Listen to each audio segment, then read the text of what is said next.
right. So, Woolie, I yeah. don't know if I'm hot or cold. Are This you sucks. are you are you lukewarm? No. Right now, I'm a little cold, but I put on my flannel and then it's warm. It's bullshit. Damn. That's it. That's all I got. Um so we installed some air conditioning here that is also Hmm. winter heating, and Hmm. you can it's you have to have baseboard heaters in Quebec, but like these things are cool cuz you can ride the line between like blasting hot air or cold air at you. Yeah, but And here's the thing. It's not the heat's fault. It's me. it is you. Okay. Yeah, are you experiencing menopause? I might be. Oh boy. I'm going through a wide variety of mental and biological and chemical changes in my man brain. Hot flashes. The other day, the baby was crying, and I looked at Paige, and then I started crying, and she's like, "What's going on?" I'm like, "My little man," and she was like, "There, Pat." She was like patting me on the back as I'm trying to comfort the baby, but it was a whole chemical. It was one whole chemical. I would like to nominate hot flashes as the coolest word for something that's totally not cool. Yeah. That is probably the number one coolest name for something where when you find out what it actually is, it's not at all. I'm that's number one with a bullet. It's called getting the vapors. Mhm. Mhm. Um I think you got to hold back on how sick so you name some things. Sometimes find something way lamer. Um in any So what's case, up, Wooly? What's up this week? speaking of nominations, what are Oh we yeah? doing here? What's going Oh, on? I fucking we woke up and the baby came over and we all watched the goddamn Game Awards nominations. And this is following up last week, a couple days ago, the fucking golden joystick shit. And boy, let me tell you, award season in video games has never been better. I hate it. It's never been better. I know Did you watch everyone the loves it. gold? I hate it. I hate everything about it. Wooly, you would have loved the fucking golden joysticks. You would have fucking loved it. Trainwreck is too kind. Uh, Did you watch the Konami press conference, the no. famous one? Oh, like way back. Yeah, yeah, yeah, Way yeah, back, yeah, way yeah, back. yeah, yeah, yeah. Did you watch the Sega anniversary stream that had that fucking weird buzzing noise going Okay, on? I remember. I remember. Right up there. Okay, Right up there, legendary. dude. See, it's just that like with game announcement shows and stuff, like especially back then, there was always those are the industry memes that would define a generation.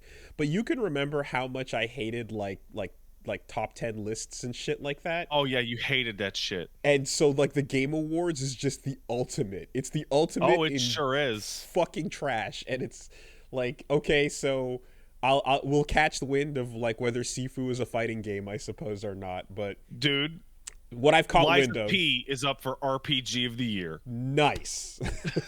What I've caught wind of, I guess, is Baldur's Sweep, Hi-Fi Sweep, and Fuck Starfield. Okay, so do you want to talk about the Game Awards nominations, or do you want to talk about the Golden Joysticks first? Because those are two wildly different topics. Okay, so I know next to nothing about the Golden Joysticks. All right, let's start there. Scratch Let's that. start I there. know nothing. Okay, so Troy Baker comes out. The Golden Joysticks is supposed to be like the Golden Globes because all the devs are in attendance and it's a smaller scale show, but it's still fan voted. So I don't Okay. actually see the actual difference between the two. And it took place in the UK. So step one, Troy Baker up on the stage, big glass of wine in his hand, telling us, reading off the prompter, I'm not gonna try and win you over with comedy and dad jokes. We're gonna have a classy show. He then proceeds to read maybe the shittiest batch of jokes I've ever heard at an award show, and he knows it. because he starts to go like a third of the way through, where he's a little more buzzed, he starts to say, "I did not write these jokes," out loud with his mouth, like the phrase, "I did not write these jokes." The classic And then late night talk show host. He gets to the 2/3 part, in which he's so mad that he is looking at the producer who wrote the jokes, who is off camera, and saying, Jordan, I didn't write these jokes. So Jordan wrote these jokes. That is a late night bit that works when you read it and the late night host is as shocked as the audience is and goes, "Wow," and tosses the card or whatever. Here's the part. That's a classic bit. Here's the part where you know it's real. Paige picked up on this when we were watching it. He would do it, and then he would read the announcement, and then he was so pissed off that he was like pushing off the podium as he walked off. Like, Jeez. like he was seething. Okay, so on top of that, his microphone wasn't on when he got up on stage. They had a microphone attached to a podium. Then they turned the microphone up, but then realized that there was no actual mic for any of the direct feed. So when they would play like Japanese developers accepting an award from abroad, what they would do is you would just hear the stage noise through the podium microphone as people were watching. But then they figured out how to cut to the direct feed. And the direct feed for every single video would loop after 10 seconds and restart. So all the Japanese awards, like everyone who won the award in Japan, you didn't know what they said because their video was just looping with no translation. Oh, no. The microphone started to feed back into each other at the 60% mark. Okay. The cameraman kept cutting to like the podium while it was empty, and then cutting to like the stage area when there was no one there. Troy came out and started to talk about how millennials don't know what magazines are, because I guess he's too old to understand that millennials had magazines. Like the picture I'm getting is of Troy with like wino tongue, like with purple lips, like not quite, but not quite. Wow. Okay. My personal favorite is they had like one indie dev that wanted their trailer to be shown, and when they went to cut to it, Troy walked off. And instead of cutting to the direct feed or even the wide shot, they cut into a close-up at an angle of the podium. So all you could see was like the bottom left 1/3 of the trailer for the whole trailer. Oh. Like you couldn't even see the name of the game at the end of it. Okay, so Podium Chan getting a lot of push. But so this was all incredible. This was all amazing, right? What really, really kicked it up to the next level was the crowd of developers talking over other developers' acceptance speeches. Oh, no. Oh, that's so rude. Damn. So like, Troy has to come out at some point and actively shush the crowd. No. And at one point even points to a table and goes, "Hey, what table are you guys? 9? You guys are clapping, having a great time. Good for you guys. Good noise. All the rest of you, bad noise." Oh boy. Bad noise. And it hit the fucking climax as Neil Newbon, the guy who plays Astarion in Baldur's Gate 3, the guy who he runs a performance capture company. He also played some characters in Detroit. He comes up and he's giving his speech where he's talking about how Astarion is a survivor of abuse, and so is he, and that's why the character means so much to him. And as he is saying these words, the crowd is so loud, just and drunk, that you can't hear him. And then you hear someone closer to the microphone go, "Shh. Oh. Where's Chris Judge when you need him? Dude. Oh, fuck. So Paige and Dad Asana have teamed up, and they have a super cut that Paige is going to be checking out on her stream in the near future of the Troy Baker moments Okay. of crowd work. How- oh yeah, somebody points out you also got a really fun thing where at about the 60-70% mark they would cut to the crowd and you could see people getting up from their tables and getting ready to leave Okay. and walking out. How long was the show? The show was 90 minutes. Fuck.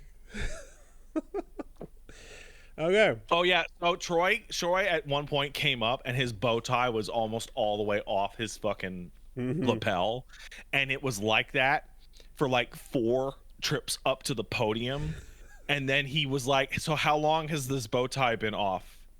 And people in the crowd were like a half hour, and he's like, great, thanks guys, thanks, and takes a sip of his wine. What do you mean I can't take off my sweater? Again, I'm later. hot. Damn.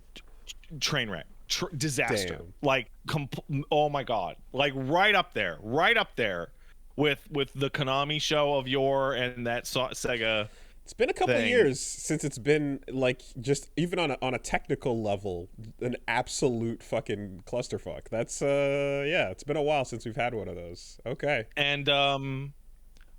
And Baldur's Gate 3 won every single award that it was up for at that event. Which good for them, they deserve it. But maybe this is my own headcanon, but I feel like you could feel like annoyance because there were a bunch of teams there that had like a lot of people there that didn't win nothing because Baldur's Gate 3 won everything. Well, I imagine it's like the Golden Globes or so, where like the big thing that's the favorite. No, it's fan voted. So I thought it was going to be developer voted. It wasn't. It was fan voted.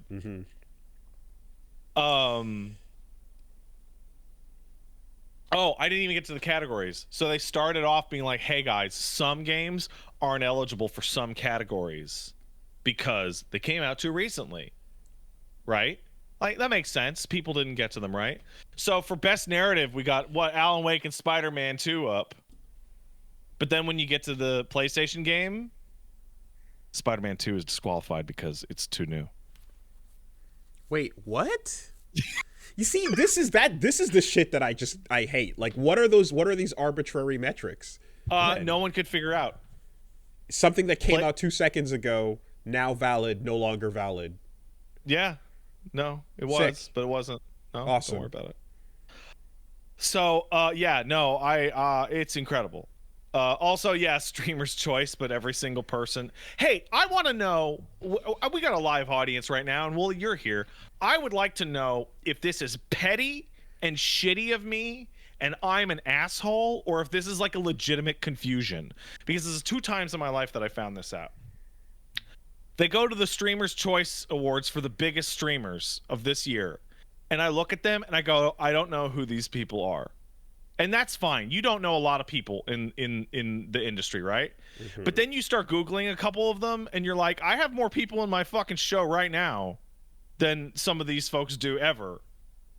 So what the fuck metric is this? Like let's take Vinny, for example. Vinny's huge. Vinny's incredible. Vinny Vinesauce, one of the best streamers ever, right?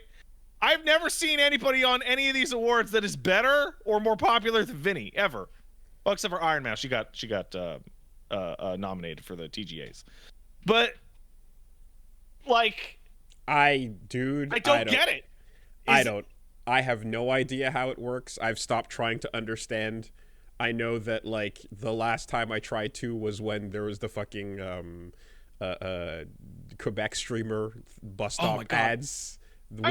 So that's the first time that happened. And the last time I tried to understand where, because I remember you and me standing at a bus stop looking at a guy who has like 6,000 subs on YouTube in 2015 or 16 or whatever it was, and just going, "Where's my bus stop ad, Quebec?" And I think I still don't understand. You know, maybe you just gotta know the right person or whatever the favorites case is and such. But no, there are absolutely giant people. Yeah, Maximilian's out there with like a humongous following.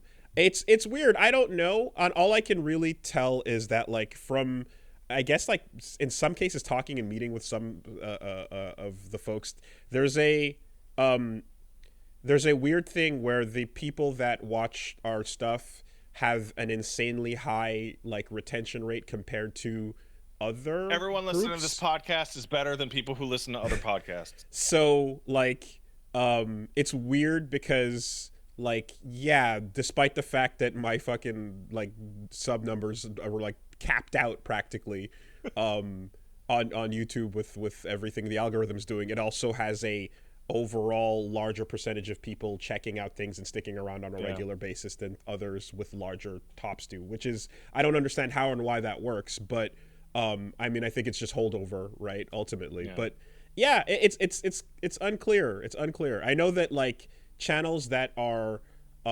massive and like dedicated towards one subject matter or one game or one thing will often have like a pretty inflated initial appearance, and then like when there's not a lot to talk about with the one given subject, things kind of drop off in a way. Yeah.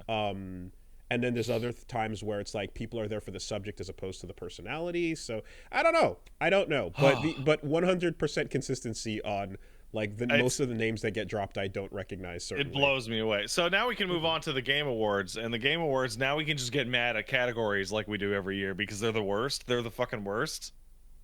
Hey man, Woolie, this has been a really great game year, right? This has been like astonishing, right? Yeah. So would you say that in the entirety of the Game Awards, you should see maybe more than like 12 games?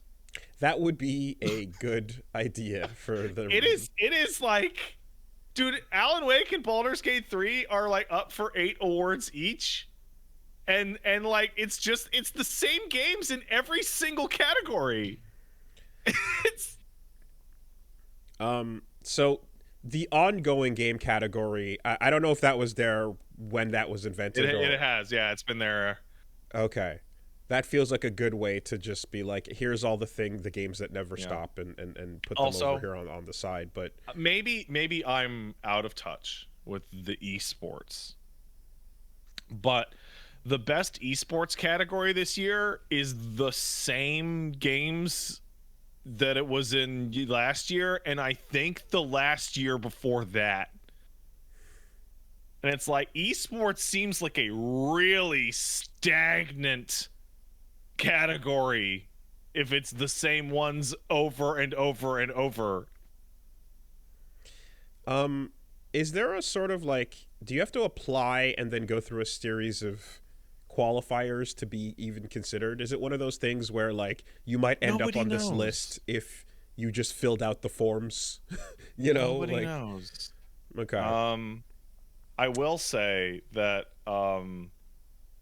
they're like, I think Chris Wolfhard on Twitter really nailed it, which is like they feel bad for Microsoft because it would be nice. So Starfield isn't up for Game of the Year, and that means that Microsoft has not had a Game of the Year nominee at the Game Awards ever.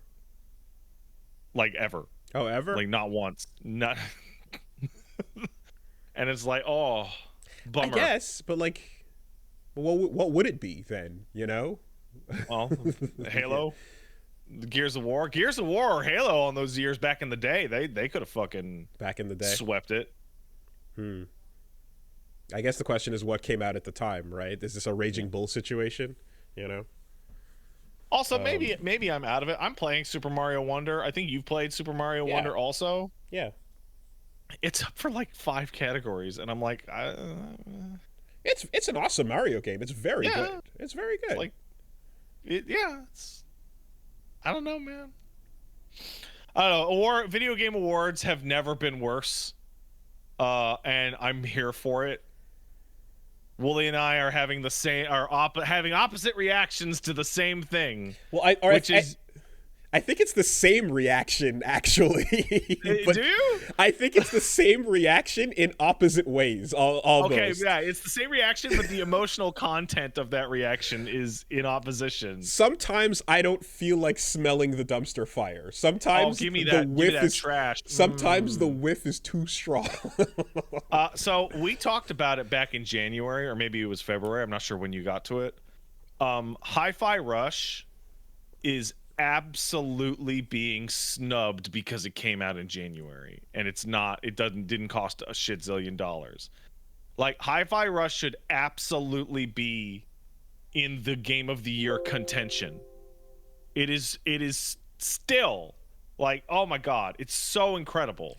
So it didn't even win Best Audio at the Golden Joysticks because FF16 won it because of fan voting.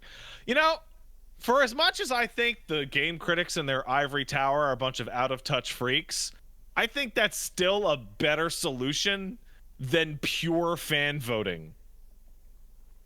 So I'm looking here. A Hi-Fi got what? It got art direction, it got score and music, and audio design.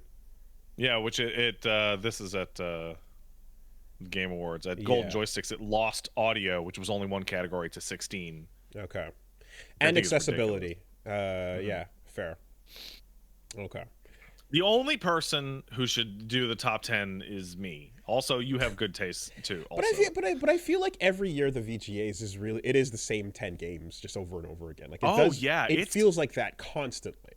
Like, I don't get it. Like, maybe I'm crazy. But you shouldn't, or like the only thing that you have control with, if you're gonna fan vote it or critical vote it. So the only thing the organizer has control with is what is essentially the seeding, the nominations, right? Go, okay, well, we can nominate this, we can nominate that, and they have to be reasonable, right? But you shouldn't stack up the way the nominations work in a way that one thing can win like 5 categories in a row for what is essentially the same award. Yeah. It's like, I know that there's like plausible deniability if it's like, well, Hi-Fi Rush is a great game and it does have sound as its main thing, so that's going to be it's going to come back in that category. And if there's a game that is firing on all cylinders and is exceptional in multiple different ways, you can understand that. But like, when you just scroll down the list and it ultimately feels like you have picked your 10 and this is the only things we're going to really call out, and there might be like 1 or 2 little occasional exceptions showing up here and there, it doesn't really feel like much of a choice, you know? Also, there's recency bias, which I think everybody understands, but if you don't, recency bias is the thing that's closer to the time you make the decision is more forefront in your mind. But like, I feel like this year, more than any other year ever, like, budget bias is like out of control. Quadruple like A stuff only. Stuff like Hi-Fi Rush, like Dredge is incredible. Dredge should be up for a bunch of awards. It's amazing, but it's not the most big budget AAA action game that everybody played. It's in for debut indie, and Hi-Fi Rush is up for debut indie. No, Dredge. And I think I remember one of the games on that list is not the debut indie for that studio. It's just extra funny. I think it's Cocoon. Okay. They've released games before. Yeah. You know what? I'm gonna have my own Game of the Year awards, and the only person who's gonna vote for them is me. Pizza Tower is also debut indie. Yeah. Yeah. I don't know. Again, I like, rather than try to sift into the waters and see if you can understand what you're looking at here, I'm just like, all of this shit just bugs me. You know. Anyway, so when's the actual show then? December 7th. Oh, that's coming up pretty soon. Okay. Oh, I was just informed. 2 of the debut indie nominations were also nominated for Best Indie, which means one of them will automatically win debut indie. Yeah. Uh. Okay. I'm just scrolling. Yeah. I don't know. And then I feel like there's always like I remember how like things would get with Oscars back in the day. How it was like if this gets picked over here, then is this second one over here going to actually be like a consolation prize slash, we're not going to give you all the things, we'll let you get two or three tops and then make sure others, it's anyway, whatever, it's a fucking mess. Sure, I suppose tuning into the actual award show is necessary. Well, and, if you watch the actual award show, you might get to see the Schick Razor Hydrobot. Oh fuck. Or Bloodborne. Oh shit. What about Silk Song? What are the odds of that? Paige said that to me this morning, and I was like, fucking shut up. Just shut up. I can't, it's unbelievable that Silk Song was in that highlight reel of like games that will all come out 1 year from now. And then Team Cherry had to come out on Twitter and be like, by the way, it's not going to come out 1 year after that sizzle reel. Very sorry. Mm-hmm. And it's like, holy shit. Is that game even real? It's a team that works like too hard for their own good, and like this is, I guess, just what happens when you bet it's been done for years. Done according to like sane metrics or sane cherry metrics. Because it was also going to be free DLC. Like the whole thing is nuts. Yeah, and there's certainly probably a story to be told about the work ethic there and the way they view content creation and the way they view the finish line. But I doubt it's a matter of bug cleanup. I suspect it's probably just like things like feature creep and just wanting that polish to be. No, you don't. Maybe they're being attacked by locusts and snakes at all times, and that's why developer. Because they are from Australia. Mm-hmm. Or rather, they are in Australia. Who knows? A giant spider has destroyed the hard drive with the latest build on it. This is a bit of an aside. I think... So video game genres are awful. We can all agree that they're awful. They don't make any sense. They're contradictory. No one can agree on them, right? Action-adventure game. Yeah, action terrible, right? But I think we can all agree that the RPG genre for award purposes is the worst genre description of all time. Like how Sifu was rated as a fighting game and how that was ridiculous? Yeah. Every single year for every batch of awards, the RPG category includes games that are very obviously not RPGs to like anyone with a brain. Yeah, so like I feel like the category should just be renamed Best Game with Level Up Numbers. It's like it's so ridiculous. Is it anything beyond the concept of this game has level up numbers in it? Like that seems to be it. Is an RPG? Does that mean Armored Core is an RPG? Or like it's ridiculous. It's silly. When you hit things in Battle Fantasia, damage numbers pop off. That's an RPG. That means Battle Fantasia is an RPG. Hard confirmed. All right. That's what it means. What's going on? What's going on with me? Well, last night the baby fell asleep at around 7:00, and I looked over at the wife and I said, "We have time to watch one thing before baby wake back up, and then we got to handle baby." And then we got to do the nightly ritual. So we watched an episode of that Pluto. Yeah. Which was 1 hour long. Mm-hmm. Really weird. Still very strange way to put out an episode of an anime. Wow, that is something else. That is incredible. Yeah. And one episode, one volume of the manga. Yeah, and I was sitting there and I was watching it. And I was like, oh, man. Oh, God. I don't know who any of these people are. Who is that? I should pull out my phone and look. No. No. And I didn't. And you know what? I got to that end of that episode, Woolie. Yeah. And I was like, that was a good episode. I figured it out. Nice. Nice. Good. Yeah. Yeah, what's really strange, and people who played Lies of P and watched Pluto, there is a character from Lies of P that is in Pluto down to the pose. Okay. Like and the eye coming out. And I'm like, this interesting. like okay. that, like it is exactly the same. And I'm like, this see. must be pulling from the same source material. You'd be surprised actually, but so there's a brow like, huh? They're like, well, for me, when I saw Brow, I was like, oh, it's the King of Riddles. Okay.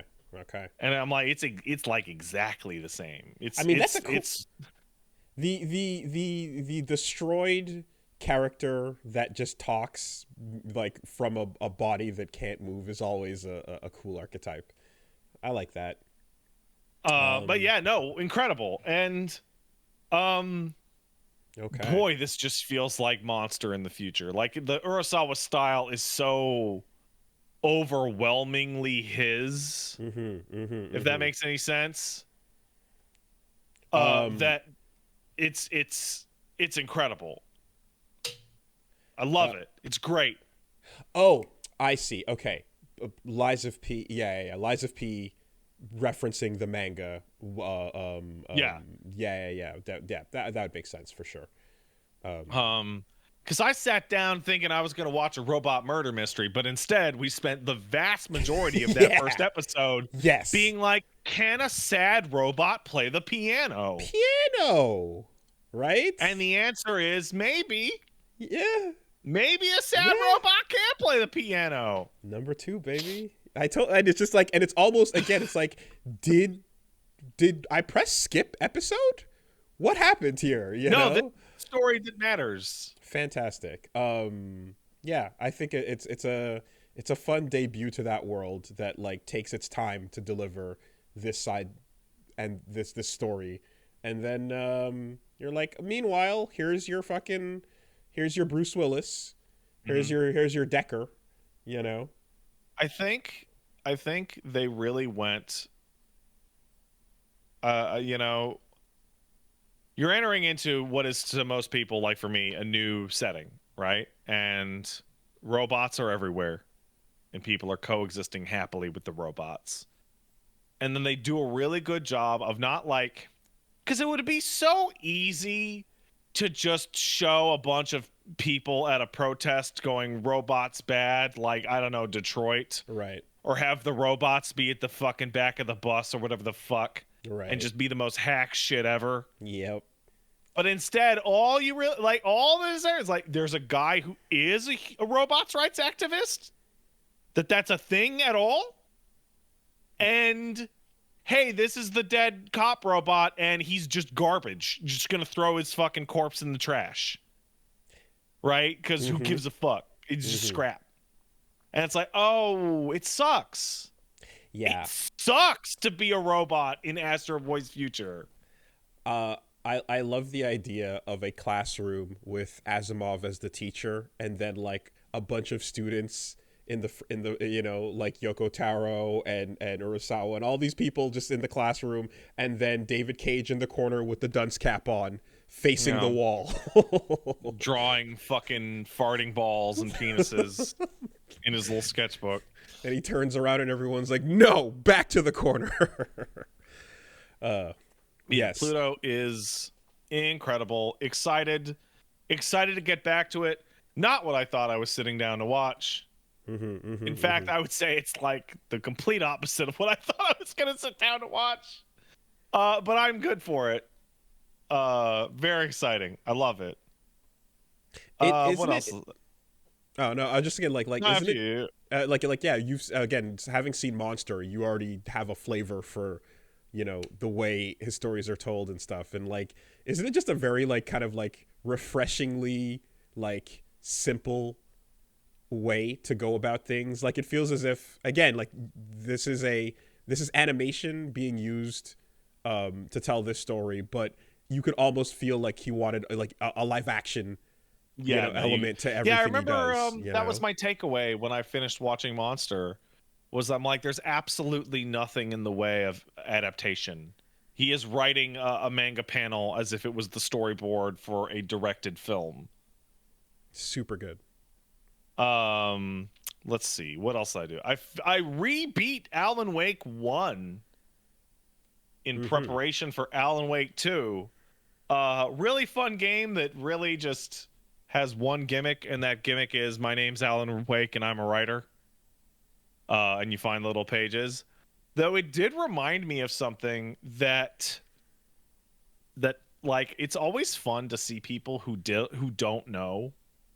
Where I played the DLCs, which is The Signal and The Writer, which came much later. They came months after the original game, and I forget how much they cost. I want to say they cost like $10, but I can't remember. Somebody could fact check me. And I sat down. I'm like, I remember The Signal being incredibly disappointing because it came out months and months later, and I beat it in about 70 minutes. So then we streamed The Signal, and I beat it in exactly 70 minutes. And I was like, oh. And then I played The Writer, which was better, in which I beat in like an hour and 20 minutes. And the price of the DLC was $7, so it would have been 10 for Canadians.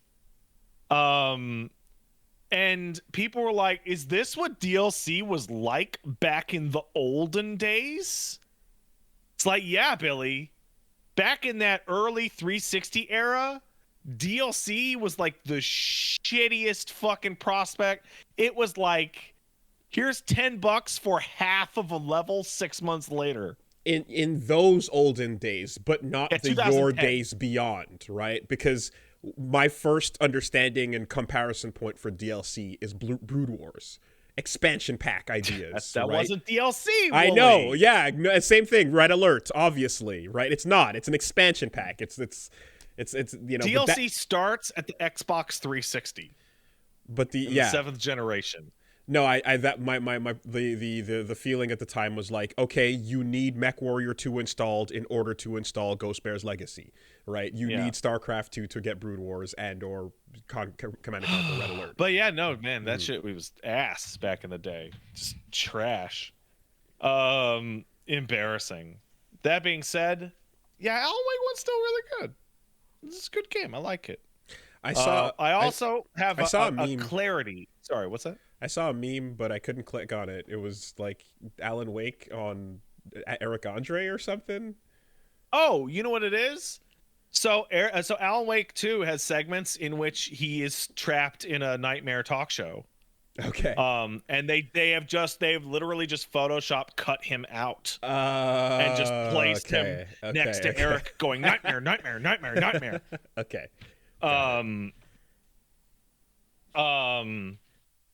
But so I have clarity on the situation with Alan Wake and Quantum Break and all that shit. Remedy owns Alan Wake. Remedy owns Control. Remedy does not own Max Payne. And Remedy does not own Quantum Break. Oh, they don't own Quantum Break. No, Microsoft owns Quantum Break.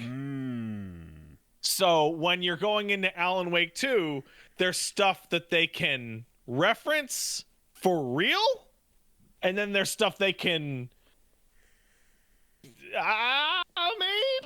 kind of. But of those two, do you know who Max Payne is? Woolie, are you familiar with the character that is Max Payne?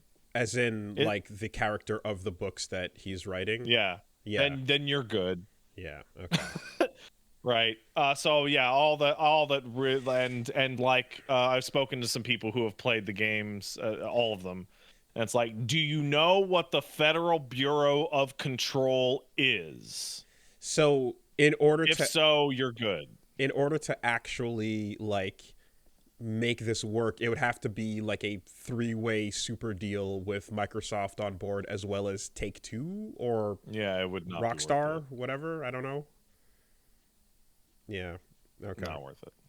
But yeah, Alan Wake 1, good. I'm gonna play American Nightmare this week, which is an Xbox Live arcade game, a concept I will have to re-explain to parts of the audience, which is always fun. Better than X-Blade. Remember? Oh, what X-Blah game is it going to be this week? Because for some reason it was fun to not know the release dates of shit. Is it going to be isometric 4-player character running around with? Or is it going to be Super Turbo? Yeah. Just how many, like everything that just like it looks. What the fuck was it called? Is it just going to be a Fusion Frenzy type? You know. Yeah. Right. I also got a sponsored stream, like money sponsored, so keep that in mind as I talk about it, gang. For Like a Dragon Gaiden, the man who erased his name. Surprised to get a sponsorship for a game I was obviously going to play anyway, but hey, thanks. There you go. That's a weird fucking game.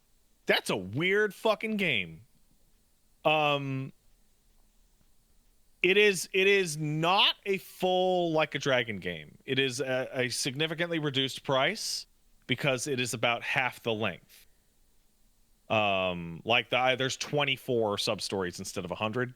There's 5 chapters instead of 12. Is there any part of it that is attempting to be sold to anyone who doesn't know what's currently going on in that storyline? So not only is it not doing that, it is banking on you having played games from 15 years ago for emotional punches. Yeah.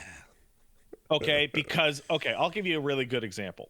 You go to the Coliseum and I gotta go to the Coliseum and fight dudes because of the drama. And you walk in and they're going, this 3-part battle will be a historical rendition of famous events in Yakuza history.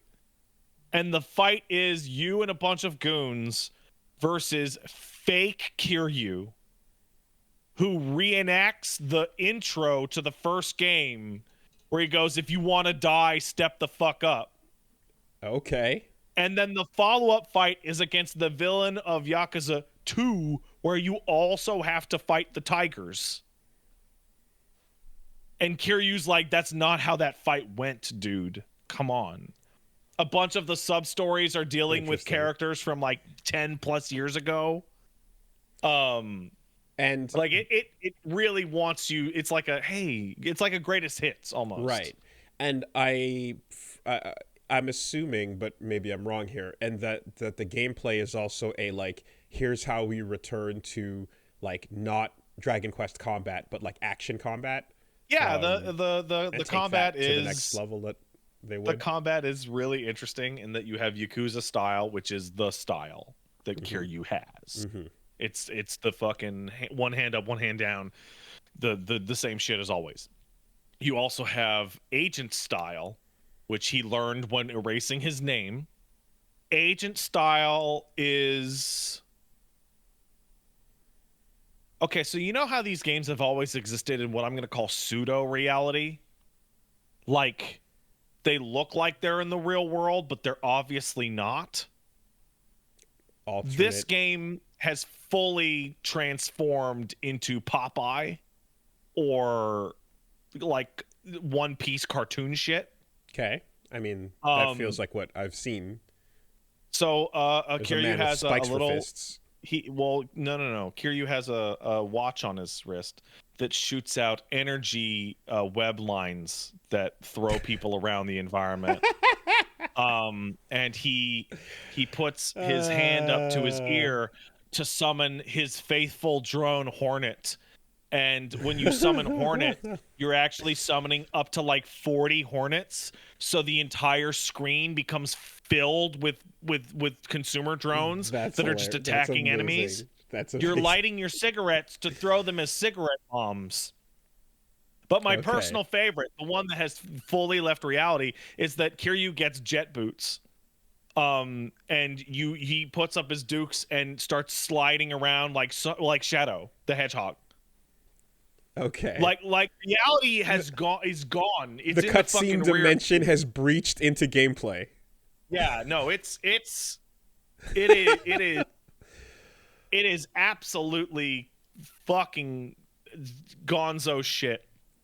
Damn. But the one of the most interesting things about the story, I don't know if you've heard anything about Infinite Wealth, but there's some story developments that are going to be happening with Kiryu in Infinite Wealth. And so Infinite Wealth was being made, and then they were going to make Gaiden DLC for 7. And they were like, no, let's spin it off into its whole game. So Manual Race's name is absolutely designed as a lead-in to Infinite Wealth with Ichiban and Kiryu and Hawaii. Right. And as a result, over and over and over in cutscenes, Kiryu's like, man, I'm really annoyed that everyone is stopping me from smoking. I love cigarettes. I need to go buy more cigarettes. I need to give gifts of cigarettes to my friends. I have new heat moves associated with loving delicious cigarettes. So like he's always smoked historically, but like you're coming out of cutscenes and it's Kiryu in a corner smoking his cigarettes. It's Kiryu wanting to get somewhere so he can get to somewhere he can use cigarettes. And he's just like, God, I love cigarettes so much. They're so delicious. Do you think Nagoshi has something to say about the way the world is going? No, actually, Nagoshi's gone. Oh, He's I didn't gone. know. Okay. No, it's I love cigarettes. I just love them. I love my smokes, and I sure hope there's no reason why I'll be downgraded in power to being a regular party member one game from now. I see. The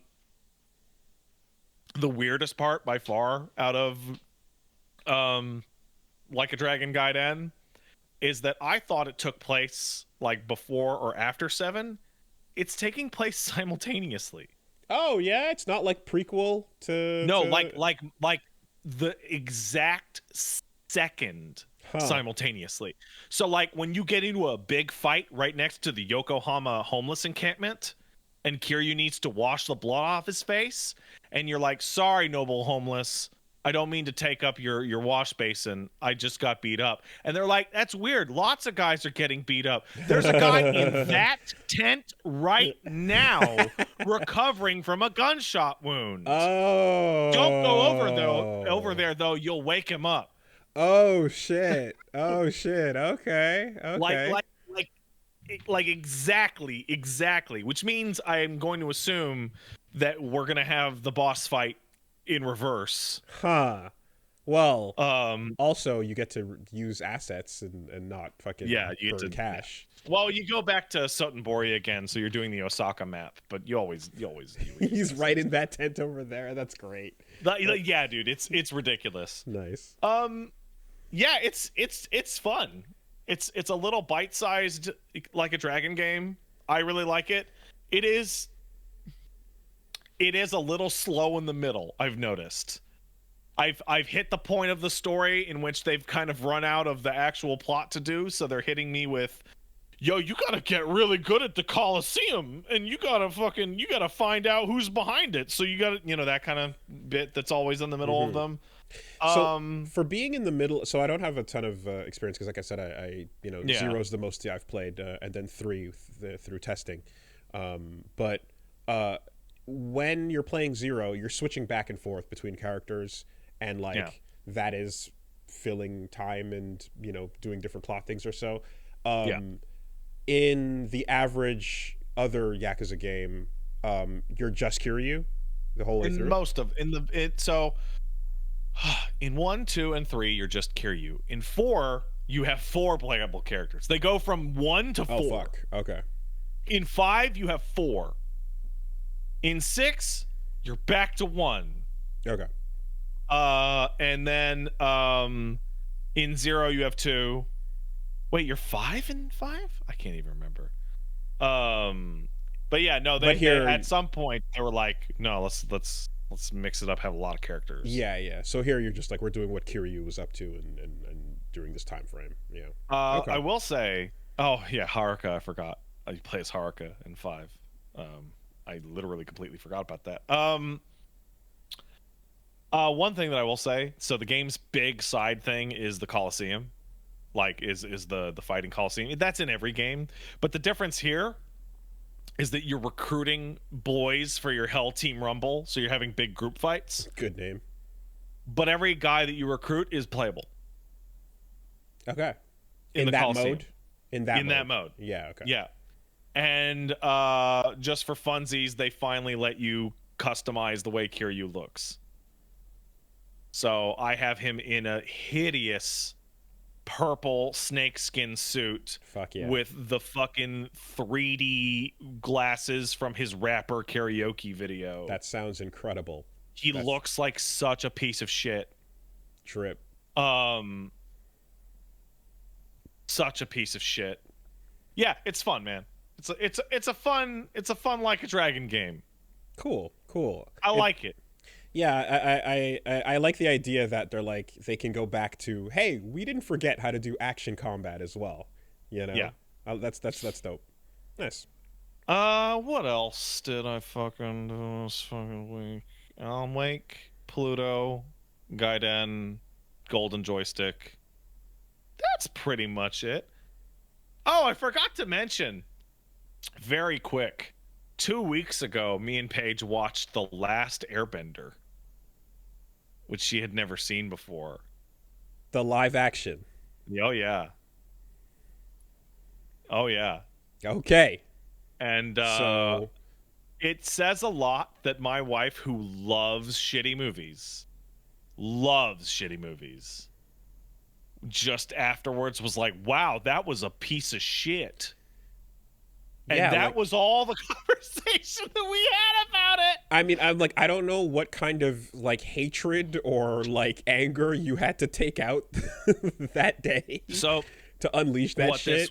What this was that we constantly argue about what the worst movie is, but we have never seen each other's worst movies. Okay. Right.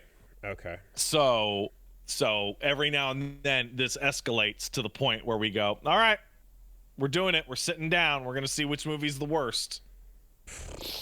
I mean, I told you about the legendary fucking cheesecake movie night from years ago, but that I'm sure has been surpassed by now. But I did a marathon of Mariah Carey's Glitter, Madonna's Swept Away, Bruce Willis's Hudson Hawk, and I don't know what that is. Awful is what it is. Just god awful. And some people be like, nah, I remember it being fun in my childhood. It's fucking garbage. And we capped it off with From Justin to Kelly, an American Idol movie. And that was all in one night. And it was back when you had to go to the video store to rent shit. And we went to the video store, and as we put them down on the counter, the person that like beeping them out was like making faces, and then by the third we're like, I see what's going on here. Like, yeah, no, you're watching trash for good fun luck reasons. Yeah, man. Let's see. Oh yeah, the only other thing that I have to talk about is that I've made the decision to stop playing Baldur's Gate 3 on stream. Whoa, it's too big. Act 3? It's too big. I did a lot of soul searching and a lot of chatting with people, and I'm like, how much more Baldur's Gate 3 is there? And the answer is almost as much as I've done so far. like 40%. And it's all very good. It's all very good. But okay. the main thing is that, so I have not played that game on stream in 4 weeks. Okay. And what was happening is something new would happen or some interesting thing would come to my attention, and I would go, You know what? I could just move Baldur's Gate. I'll just get to that next week. And I did that 4 weeks in a row, and was like, I'm sitting there like looking at my schedule and about to put it on, and I'm like, I give like a sigh. Mm-hmm. Do you know that must know the exact feeling I'm describing? And what you're not describing is, I want to fucking play this game and I want to know what's happening next. So dude, I went and ran some math. There's math here, and the math was, I'm like, after I'd made the decision, I'm like, let's go and look at the Pillars of Eternity LP that I did really early in my channel. And let's see how many streams that was and how long it took. And the answer was, it was 17 streams at 79.5 hours. And I did Pillars of Eternity, and I did both of its DLCs, and I read every single line of dialogue in that game. Then I went over and looked at my Baldur's Gate 3 playlist, which was 16 videos and 79.5 hours with 40% of the game to go. Okay. And I'm like, I can't sometimes maintain excitement through February. Sometimes you're allowed to say me though. Sometimes you're allowed to say that. Start over. That's where I'm at, actually. Like, I'm going to shelve it for months, and then I'm going to start the fuck over. Like... Interesting. Interesting. I mean... Huh. Oh, sorry, 1 second. Doorbell. Okay. BRB.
Excuse me, right.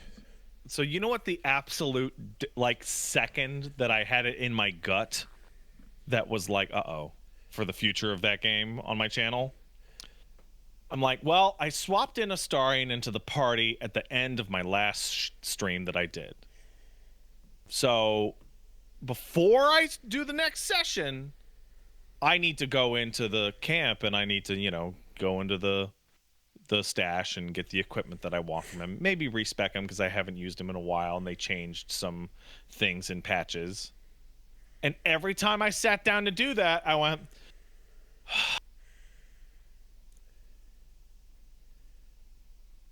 you know what? I'll just do that tomorrow. And I did that for like 25 days in a row. Okay. Okay. Yeah. Something that I enjoyed doing, that like I tested out, was in Elden Ring, the like catch-up sessions, right? And it's not the perfect solution for every type of game, especially something as discussion and narrative heavy as this. But the ability to come back in, and at the beginning of each session, I would just have a clip of a couple moments that mattered in the PlayStation clips that I recorded, to just be like, here's what you missed in the off time. Now let's just go. So that totally works for Elden Ring. Yeah. Because Elden Ring has a lot of chill downtime. And it's not about dialogue. It's about just finding things and moving through the world. Yeah. So yeah, no, it's like oh man, if an Elden Ring, I don't know, Elden Ring kept my attention, like my excitement, like for the vast majority of it. I only started to like lose steam in my heart for Elden Ring once I had entered the second half of like the fucking Hills of the Giants in the ice area. I skipped two of the micro dungeons at the end Right. to get to the Farum Azula, Yeah. right? And that And was it. and I'm seeing someone mention like, well, the problem is you did some story content on screen and then scraping on screen and story content off, when it's like Oh, you it's don't impossible to know tell. what you're wandering into. It's impossible to tell. It would be awesome to know if what you're wandering into is exactly what needs to be there, but you just have to take your shot at it, you know. But it's the type of thing that I would do again for, yeah, certain games, you know, especially ones where like like games like this. I feel it's tricky because you like, I'm sure talking to a lot of people you must have consulted and had a bunch of different takes on it. The version of events where So a bunch of people who had beaten the game to get a like, okay, how much is left? How much is left? How much is left? And then I ran the math, and it was like at least 10 more streams. And I'm like, I don't have the excitement for 10 more streams in my guts. Right. So for me, I think the way I would probably, like, the only solution I could come up with that I would consider would be like having all jumping, like playing off screen, jumping back on screen, and then basically almost having somebody who's already gone there to tell you you should stop right here and start the next stream here, you know. So like the moments that are the best ones you can still do live while, Yeah, you know. so I considered variations of that. I'm like, what if I just did like a highlight thing, like the way you did Elden Ring? And then I'm like, no, because audience participation in the choices is like narrative choices is like a big large thing for you. proportion of it, Okay, right? fair enough. Yeah. And I then don't the do that other as thing much at is all. like the Baldur's Gate 3 is the most intense. Dude, no, did you know underneath that barrel is 45 more hours of content? Like, hey, did you know if you jump down this unnamed hole, you'll find an incredible side quest with a bunch of murderous fish people? I mean, I jumped down a hole and found the spiders. Yeah. You know? Yeah. So yeah, absolutely. Okay. Fair enough. Fair enough. I just workshopped it and just couldn't figure out a way, and I'm just like looking at the schedule, and I'm looking at like, I'm seeing you and Paige play Slay the Princess, and I'm like, God, I wish I had spots in my week to play Slay the Princess. Right? I'm seeing Paige hop on Class of '09, which you might want to take a look at. That shit's crazy. Okay. I'm seeing Alan Wake that I want to dive into. I want to do a one-off stream of that Star Ocean game that I have never had time to put in my schedule. Like, and then I look at Baldur's Gate 3 on my schedule and go, I remember, oh my God, this is going to be an incredibly weirdly dated reference. I remember a million years ago watching the Rosie O'Donnell show with my mom. Okay. And I forget who she had on the show. It doesn't matter. But she was saying, here's the tip to lose weight. When you're eating your food and you look at your plate and sigh, stop eating. And Rosie went, I don't think that's going to work because that doesn't happen to me. Ha-ha. Waka waka. And I kind of actually remember that and feel not about food, but like if I'm playing a game and when I go to sit down to play it, I sigh and go, all right, here we go. Fine. Maybe I'm not having the fun with it that I should be. FYI, that advice is terrible. That is stupid. That doesn't work because that's not universal. And what you should do is slow down so that your body gets the 15 minutes it takes for your brain signals to receive that you're full. Anyways. It's terrible advice. Don't listen to Rosie O'Donnell for advice. That feeling though. Yeah. And here's the thing. I have that. So I have that in versions of like, like, oh, Woolie versus is becoming the forever RPG channel. You know, when it's like I'm trying to like race to the finish of certain things, and you know, we again interrupt 9 to do 16. It was super worth it. I enjoyed it, and it was great. But it does go past that 8 week we give a fuck window. You know, after about that period of time, no fucks are given anymore. But I'm like, yeah, it's again, it's the best you can do with what you got, and I think opening that space up has allowed for other little things like thirsty suitors and some other shit I checked out. You know, so it's not a perfect solution, but I feel like I really should fucking say game is that like I've played big RPGs on my channel. I've played CRPGs on my channel. Baldur's Gate 3 is so like I expected it to be a really big game. I don't think I could have possibly reasonably expected it to be as large as it is. It is so much larger than anything I have played on the channel. I checked the Mass Effect trilogy thing that you and I did, and it's like that was like 30 streams of mine. But I think BG3 might be like as large or larger, despite being one game instead of 3. Like it's oh. Yeah, well, it's the game it's meant to be consumed in the way that you consume like a game like FF14 almost. Like it's meant to be you every day you get a couple hours in at night and you just push and push and push that. There out. was but there's infinite time you can dump in here. You know, there was a really incredible comment in a thread that I was reading in which a gentleman was saying that in the time since Baldur's Gate 3 came out, and he's been playing that and also playing D&D with his pals, he has gone through a full 1 to 10 campaign with his friends by meeting like bi-weekly for 3 hours, but he hasn't gotten out of Act 1 of BG3. Damn. Because it's just so... So playing with friends is gonna slow that the fuck down. Yeah, and exactly. Yeah. And I mean, I you know, don't put any limits or markers on what I want to do with the short play games because I don't want to owe anybody anything. It's you know, I play when I can and we see what we get to. But in my brain, Act 1 is a nice marker, you know?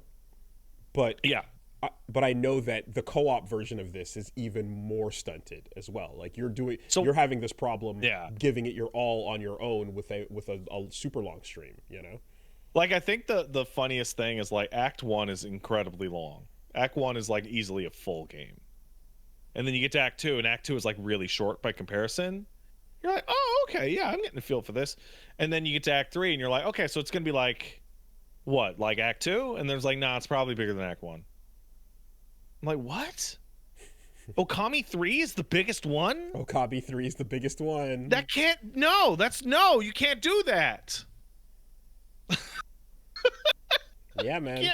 That's not allowed. Hey, man. The rules are not for streamers. The rules are like we have to make do with what we get, but it is not designed for this in mind, nor should it be. Fair enough. That's a heavy decision, but I get it. And of course, the longer too you want to wrap up what happens in the story, you know, it's gonna suck to be able to be like, oh, yeah, I know so much about it, but you're. You can't get to that finishing line, so you're almost more vulnerable to getting spoiled because you understand most context, but just not I've already been spoiled on a it. bunch of details. Fair enough. I would have had to have beaten the game like 3 months ago, or like in September, to have avoided it. Just the amount of people talking about Baldur's Gate 3 in the circles that I look at with my eyes. Has made huge proportions of it like unavoidable. And the game's so damn big, it doesn't even really matter at the end of the day. But, you know? Okay, fair enough. You want to see Alan Wake stuff this week, though, go down to twitch.tv/PatStaresAt.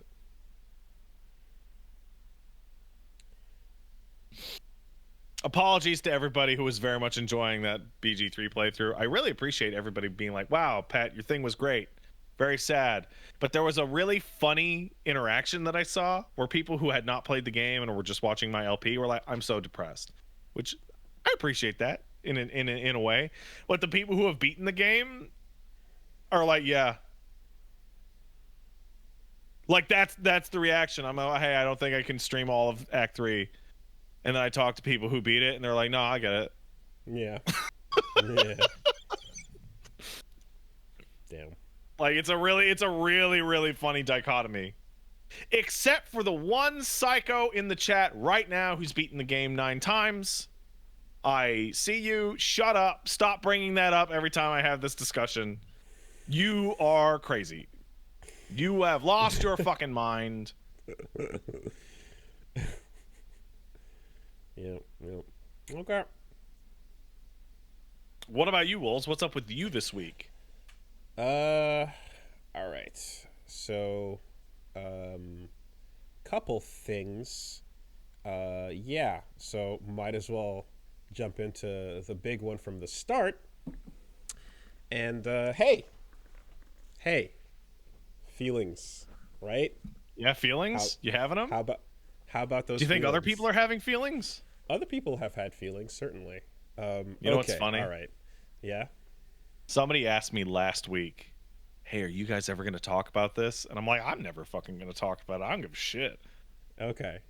No, I think I should because, you know, let me just put up the barrier, the Kekkei Genkai. You just need to feel your own feelings, bro. Look, man, I don't need to get into any wars with anyone online. Woolie, I want to thank you for taking this hit for me. You're a hero. That's okay. No matter what you're about to say, you're a hero. I deliberately disengage with a lot of social media as much as I can to improve my quality of life, and it's been working. However, I did finish Attack on Titan. You're a hero, son. Oh boy. I so appreciate you doing this for us. You didn't have to do it, and maybe that was wrong of you to do. But I did. And before we continue, I need to stop you. Okay. Because I don't have nearly as much to say. I think the way they have scheduled and released this show is maybe the worst I have ever seen. I think any other way the show could have been like released, years long breaks, like filler even would have been better than me looking at the phrase "get ready for the final chapter part 2." Part 4 part 4 of third arc. Okay. Boy, I'm sure people are gearing the fuck up, but here's what, like, that division fucking sucks, and it's such a hype killer, and like the context especially was, for me, I have, and it's not so secret because I've mentioned it from time to time, but I've deliberately not brought up Attack on Titan throughout the course of the podcast that much, on the channel that much, because I've been secret back in the season 1 days, in the early days, and then it hit a point where I was like, oh my god, this is fucking amazing. I love this so much. I don't want to, and I don't even want to risk engaging with anybody on this shit. Yeah. Right? Just full lockout for as long as it'll take. I've been gushing. Me and Punch Mom have been having tons of discussions about this and going in and gushing with other people we know that are into it, and just keeping that away from all of this to enjoy it for what it is, because it's so good, right? And there was, there'd be things where people were like, I hate when it got political, and be like, no, I loved when it got political. And I was like, I hate when it was like, no, right away. Like well, no, because the thing is that the show. Oh, you mean the Succession shit? Because it goes from shonen in season 1 right off the bat, and it slowly graduates into a seinen show, right? And like that trickle, that very gradual thing where it ages up into that happens starting with like there's a season of government and politics and discussions and boardrooms and things like that I saw some people giving shit to, where I was just like to me I'm like I love it so much. And I think I came back in to a couple times we kind of came back in to just go, man, the basement is so worth it, as one of those bits. So I guess seeing how they divided everything up and how it took so long and how it was so fucking cut into, you cut the Swiss cheese bits into the final bit and then you take the final bit and you cut it. It's like, God damn it, man. This is excruciating. Because, and the thing is that what was coming out was still so fucking high quality, and the budget and the amazing like quality animation and the music and the work and the production was all getting so fucking high that I'm like, I get it. They're taking their time, right, to make this thing as detailed as they possibly can. And it's fucking gorgeous. Like you can see that there really did spare no expense towards the end there. I guess once I think it was Mappa took over, right? And then like they really got to a point where they kind of went, okay, we're just gonna do whatever we can to it's going to take as long as it takes to make this look as pretty and sound as good as it does. And they're going to also add details to things and flesh things out in a way that is just, I don't know. I loved a lot of that. So I felt like impatient, but I am also like, I get it. They're taking their time with this and they don't want to rush it, because if a rushed, shittier version of this finale goes down, it's going to be even worse, which, well, again, there's some comparison points to make. So, that being said, I suppose I'm going to talk about Attack on Titan's finale here, and if you don't want to hear about that, or you're dodging those spoilers, I guess now would be the time to tune out, right? So hold on while I dramatically remove my headphones, only to put them right back on. So like right off the bat, I have to say that my feeling on the ending is super mixed, and there's some shit that I loved and there's some shit that I hate. And I remember right around the time when I started hearing about how the manga was wrapping up and how angry people were about that I was like, okay, I need to just go cold dark. I need to not catch any of that, because right around that time when the manga dropped and everyone was really upset about how it ended, and I caught that they were angry, but I didn't know why. I was in the middle of like loving everything about this show, and I still love so much about it, and thoroughly enjoyed the attention to detail on a lot of things, and how very few things are like planted in such a way where it means nothing and they go back, and the way they're fucking, like, the way time is fucked within this was a very satisfying one, I found. Like when you're going to do a time traveling story and fuck around with things like that here, I think there was maximal holy shit moments of building out these characters that I thought was awesome. The way things wrap up in the anime is something where I look at how basically I'm like, Armin is unbelievable as a character, so good, and everything about how he plays through that ending with like what he's got, the cards he's dealt, plays out in a way that I'm like, damn, I really feel for you, and I feel for everyone that has to put up with Aaron's shit, because I can't believe how much of an asshole this fucker is. Aaron is, it's an interesting version of events where you see Aaron as like the same thing that you apply to Star-Lord, where you're like, hey, remember that impatience from Guardians 2? Well, here it is in Endgame. It's a little bit of that, where it's like that same fucker that's like, oh, I'm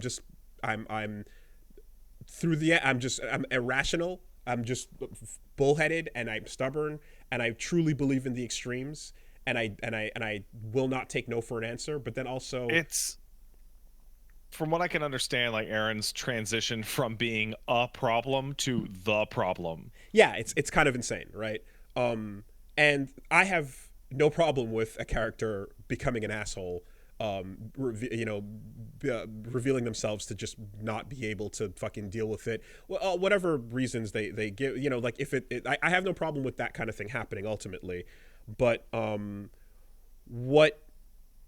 what bothers me the most, I think, is just that like the events unfolding, like the way, again, the things the characters are doing, everything there checks out. It makes sense. We got to go shut him down. We got to go stop him. All that is there. Aaron's fucking lost and he's doing all this shit.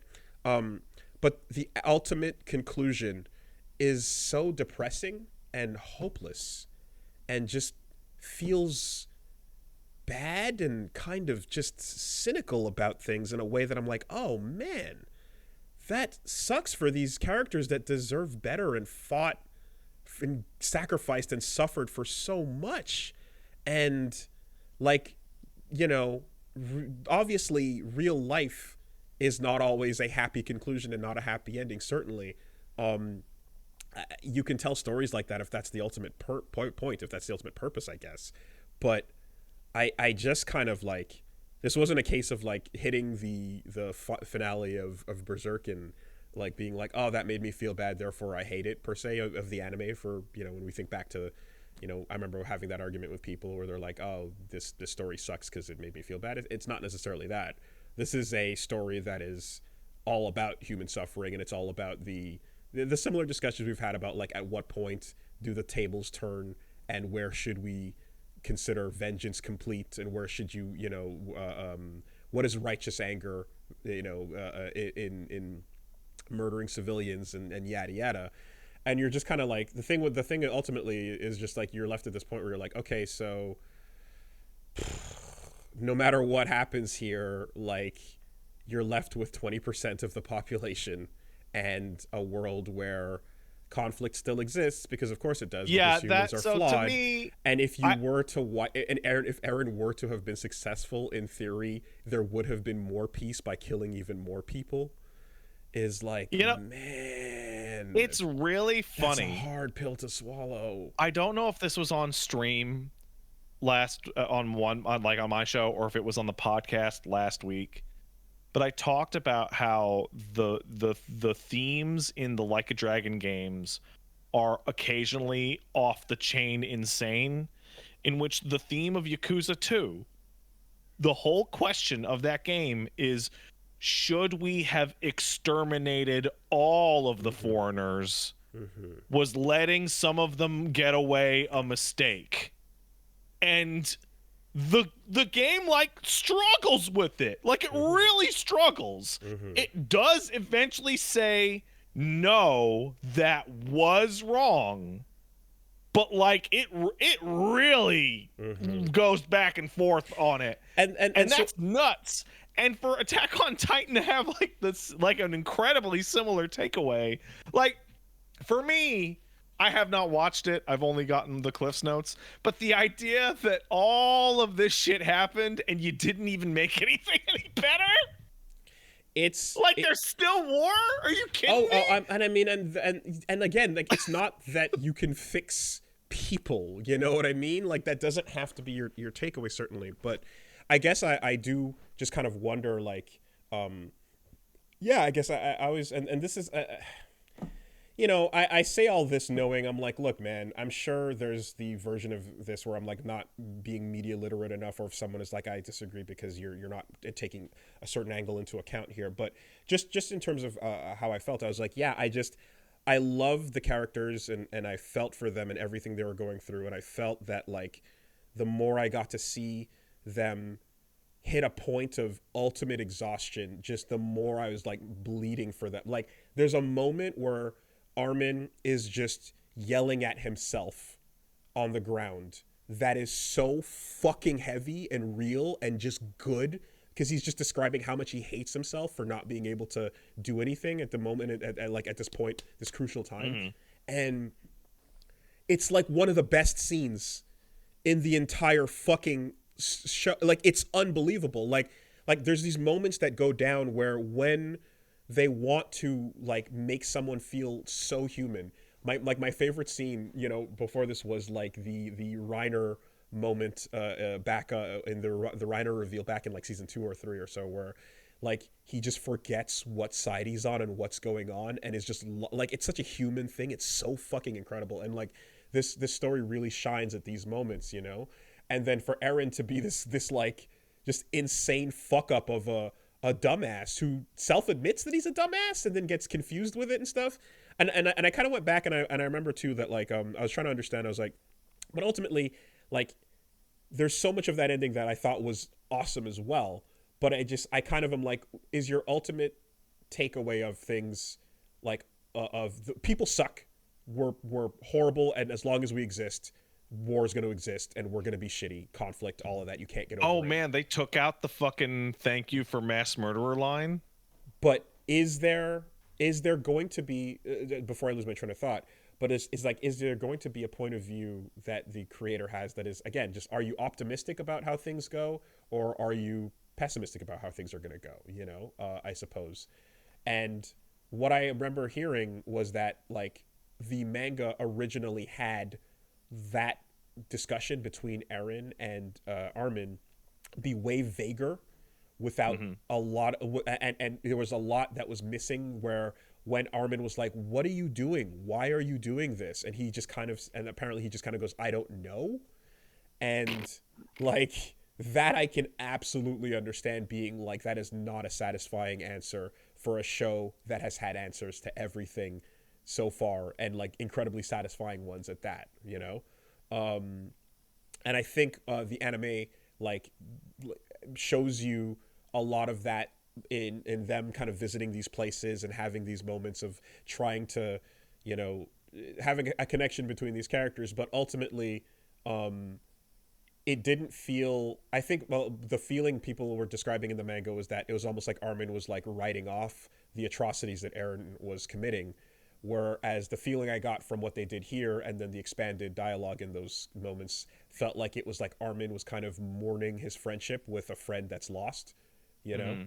And I think that's the right way to play that. I think it's more appropriate to kind of look at it like, damn, there's no coming back for you, and that fucking sucks, and this is just me feeling that out, you know? And I much prefer that kind of take on it versus like, no, maybe we can still, which Mikasa has, but yeah. I have a stupid question, because I'm not familiar with the back half of Attack on Titan. Eren gets the ability to jump forward as himself in time and influence himself and influence his dad and do all sorts of zany shit, right?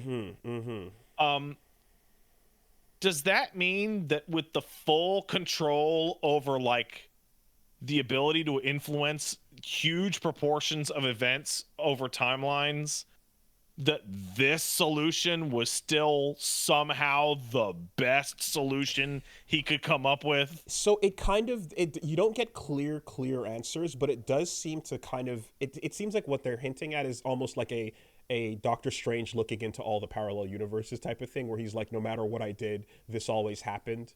And he even has a moment where he kind of underlines that, like, I even remember, because the future and the past are all the same at a point. He's like, my head's all fucked up. He's like, I even remember influencing Dina to go after my mom, right? Like, and that's the most fucked thing ever, because it's like, that's why we're all, isn't it? that's why we're here, and that's also, and like, but like Bertolt needs to exist in order to create the timeline so that Armin couldn't can he get just to where not they do are. that? So that's the thing, is like that part is not, that part is kind of like, it seems like it feels as if the way he's describing things, you're like, oh, he kept seeing things stuck being the way they are, and no matter what he changed, it always made that outcome, right? He looking at it, he's like, this is the best solution I can see, but I also can't see anything else changing. So he's like almost describing it like, there's like, I tried and there's nothing else I could do. But, and then he's also like, but how did things end up this way? He has a whole moment of going like, he's like, am I just an idiot? And like, I think the end things are this way because I just suck, right? I need more clarity on this, because I'm having a lot of trouble. Can he change things in the past? Yes or no? it's he can change things in the past, and he can make things in the past and the future happen, kind of like he can make simultaneous things happen. um but I think what he was saying is that, like, with whatever changes he made, the outcome that they reach at the end was always the same one. That's, I think, So what why'd he take the shittiest possible? I can't. I'm not in the position to. No, I'm not Yeah. asking like you, Woolie. Why did? But it's like I'm having trouble with like this is a kind of like time mechanic question that the story can split on, in which I'm like, I find it deeply unsatisfying for the answer to giving a character wide-ranging time control powers to be like, I guess he's just stupid. I think the closed loop, right? I guess is the term there. Like, it would be that this period of time like from the access he has to the paths and everything that he's influencing there through Ymir, there's he can fuck around with what's happening inside of this, but like the end state that occurs afterwards is one that he doesn't seem to be able to to improve. So regardless of whether or not he decided to go to the bakery or school, somehow events would occur regardless. You know, like in on the macro level, they were always going to end up really bad in the first place. Again, I that's the Like, interpretation. is this the kind of thing where he can't change himself influencing his dad because he was the events that lead to him being able to influence his dad would require him to have gone in time to influence his dad, and therefore if he had not gone back in time to influence his dad, he would not have the power now to influence his dad? I mean, we're the loop. It's a loop. Okay, Yeah. then that's really funny. That a character is given the most wide-ranging ability conceivable in order to hand himself freedom, and yet still is trapped. That's really funny. I now understand a fucking Fortnite joke from a couple weeks ago. Okay. In which somebody had a screenshot of Eren Yeager's skin in Fortnite being free, saying it's hilarious that Fortnite is the only dimension in which Eren ever gets to be free. And so, like, you know, there's that whole bit where it's not 100% clear, but then beyond that as well, like, if you you take Eren for the fucking piece of shit that he is, and then you're like, in terms of things being kind of like, are you hopeful, or are you more cynical, I guess, about how things are going to play out? And like, when it plays out and you get the tree and you get Mikasa and then you get the time, the future, and it plays out, and then it's like, and then, you know, the nuclear apocalypse and everything gets wiped because conflict is conflict, and there's still Nazis over here and there's still people over here, and then we ultimately fast forward to one of obliteration, and then time is cyclical. We are pretty much looking at another loop the type idea situation. that the like is well, it was fated to happen. That sucks. It's yeah, I feel, and it's not even, and again, even if you choose to say like fated or not fated, it's just like the again, I felt like it was a hopeless, just kind of cynical, depressing way to play it, you know. The other aspect, and the thing is trying to understand some of that as well, like, again, I'm sure there's parts that I'm not considering or not remembering or missing, so I apologize for anyone who can go better there into that. But to just jump off that point, something else I think was that, like, Ymir is kind of this catalyst that, like, is just the ultimate victim, and it's like, oh, she deserves her freedom more than anyone else. And then, like, when she's granted it, it's like the idea that, oh no, you're super fucked, like you never had a chance to even be a normal person, a normal child. Like I fully understand that, and I like it's such a tragic character. Like she has it the fucking worst, and then plays out that hatred in this fucked up way. And I just think that like the way they kind of go with like what's her deal with like sticking to this vow and everything. And I think all they really, I think it's okay that like they were getting at this fucked up form of love, but I just think the way it was worded probably needed to be better handled or translated, because it's like it was ultimately love for the most evil person ever that kept her doing all of this and locked her in, and she needed to see, I guess, somebody else who was willing to kill the person they loved, who was also horrible to, like, I guess that's kind of the idea. But if I just feel like that's a part where like I think I get what they're going for, but I just think the language didn't really fully convey that idea of like this is a Stockholm syndrome trauma broken child that never had a chance. And like they kind of hint at it. It's like, oh, it was out of love, but you've been living a nightmare. But I think like, yeah, just for fully explaining that aspect of how fucked up her relationship is, and the fact that they do say like she needed a connection, right? And it's almost like the abused victim that it's like tries to reach out to anyone, including the abuser, for some acknowledgement that they exist, as opposed to somebody who in just solitary confinement, right, is going to like put everything they can on having this connection. Like I feel like that's kind of unstated, but like it's the way to make sense of that type of relationship. I just want to point out that I may be incorrect, but the Stockholm syndrome is not in the DSM.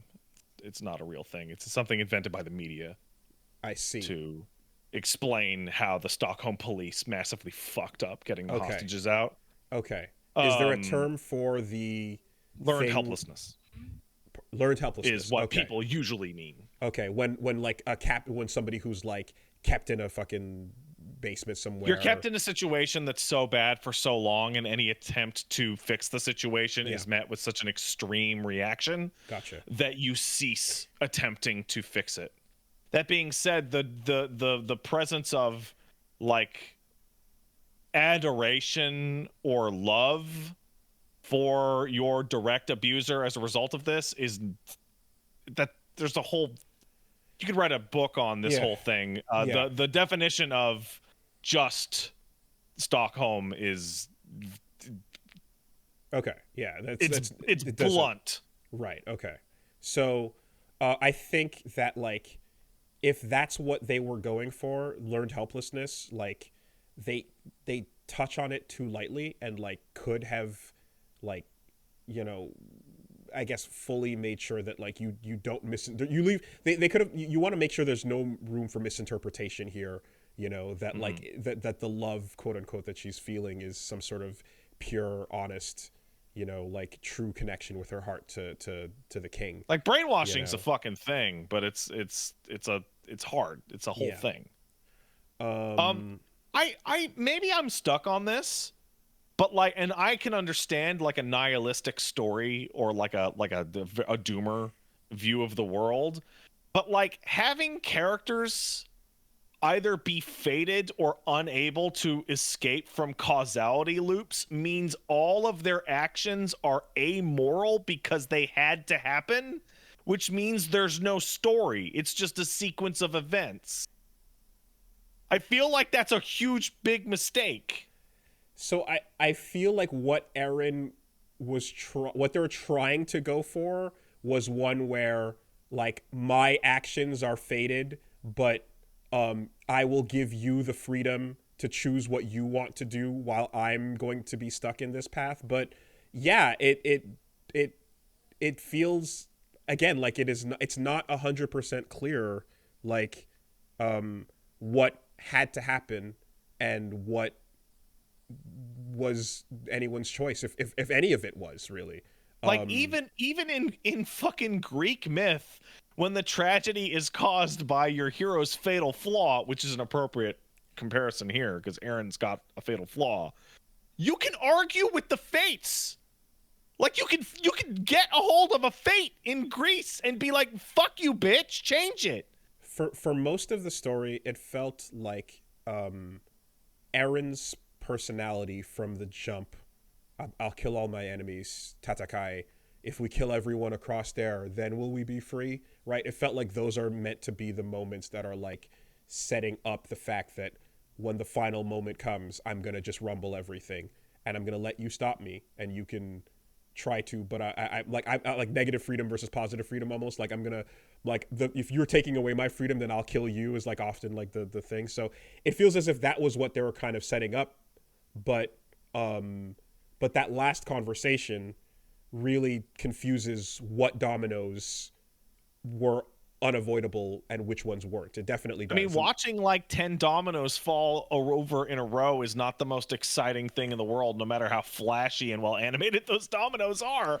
There was some stuff that was like super sick. There was I enjoy that like Zeke is this horrible person, is like who's talking about enjoying the small things in life and baseball and shit, is broken to a point where like he like loses all that, and then basically has there's a scene where Armin kind of reminds him of what's up, and when he kind of is going for a quote unquote, it's not even like a redemption moment, but it's like is this gonna be a redemption moment, because he doesn't deserve that, and he pops out and has a little bit of a like, oh, look at that, huh?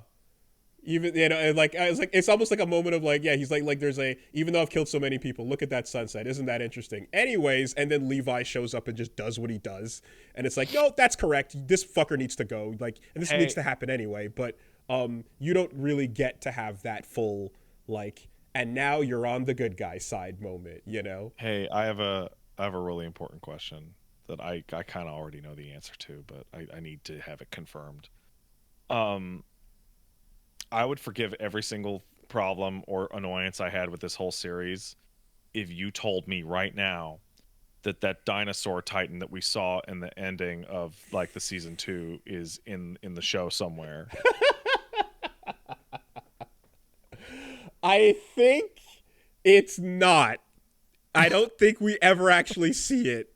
But remember that part with the beast titan in the middle and all the other animal titans, and one of them was a dinosaur? I think the grasshopper and Tyrannosaurus titan are in fact confirmed to not be there, because there's a moment where all the previous generations of like titan shifters show up on Aaron's back, and you can get to see what each of them were and what they would have been and stuff, and so like that's the perfect opportunity, and through that you get to see a couple of different incarnations of Beast, and it's interesting. But yeah, that fucker never shows up.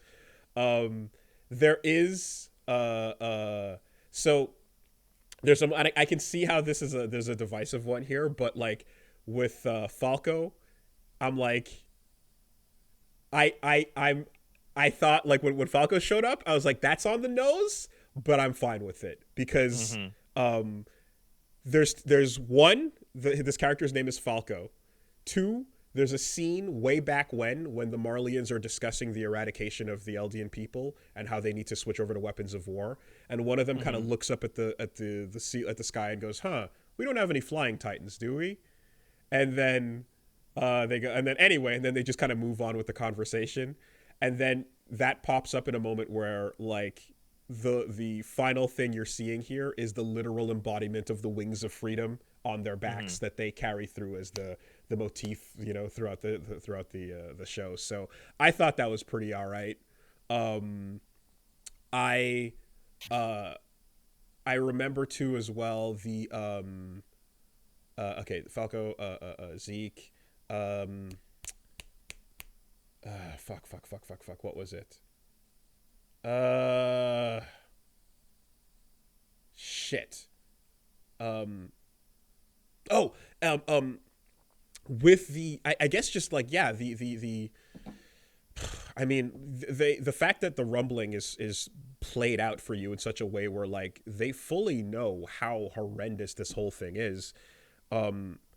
You know, there's a straight up like Schindler's List reference, I feel, that goes down at one point, you know, and like the overall thought experiment for this whole show being I didn't know until I mean, obviously you can't find out until later, but the whole thought experiment for the show being, what if the Madagascar plan went into effect, is an interesting place to start. And I it is way delayed, but getting around to that idea as like, this is potential, because I mean, by the time you see zeppelins and shit, you're already going like, all right, you know, I get what we're going for here, and the armbands and all that, but like the parallels are not just like, hey, look, these are pseudo Nazis and things. It's like, no, literally the Nazi plan to use Madagascar as the last place to send them all was a real thing, you know. If you haven't heard of it, you can look this up. There's real history that's called the Madagascar Plan, and there was a point, and it was a very important step, where it basically, when it was, the first couple steps were, you know, Kristallnacht, and then Judenraus, and all that, and then shipping them everywhere, and then there was a point before the final solution where they were like, what if we just sent them all to Madagascar, and made that the place where all the Jewish people go from now on. And it was important because mentally, even though the step didn't occur, it allowed them to get closer to the final solution mentally without actually, you know, by tiptoeing up to it, so to speak. It's a real fucked up thing. You can go look up the history of that to find out more. But that was, yeah. The further we get into this, the more I'm hung up on Aaron's stupid time travel shit, in which I'm hearing in my head going, anime Hitler had to do it. There was no other way, said fate and God and... Or like, what the fuck message is this? More peace could have been obtained if the last 20 actually went. You know? Yeah. That's the thing. I just don't. It's like It's just a bunch of dominoes. The part, like, the story of the tragic human condition doesn't have to be this hopeless, cynical, nihilistic thing. No. I don't even mean morally or ethically or as a takeaway. I'm just saying, from a narrative perspective, having none of your characters actually have any agency whatsoever is boring. And so, the problem is to reach the end of your story and be like, haha, I tricked you. You thought they were making decisions, but actually they were going down their predetermined paths.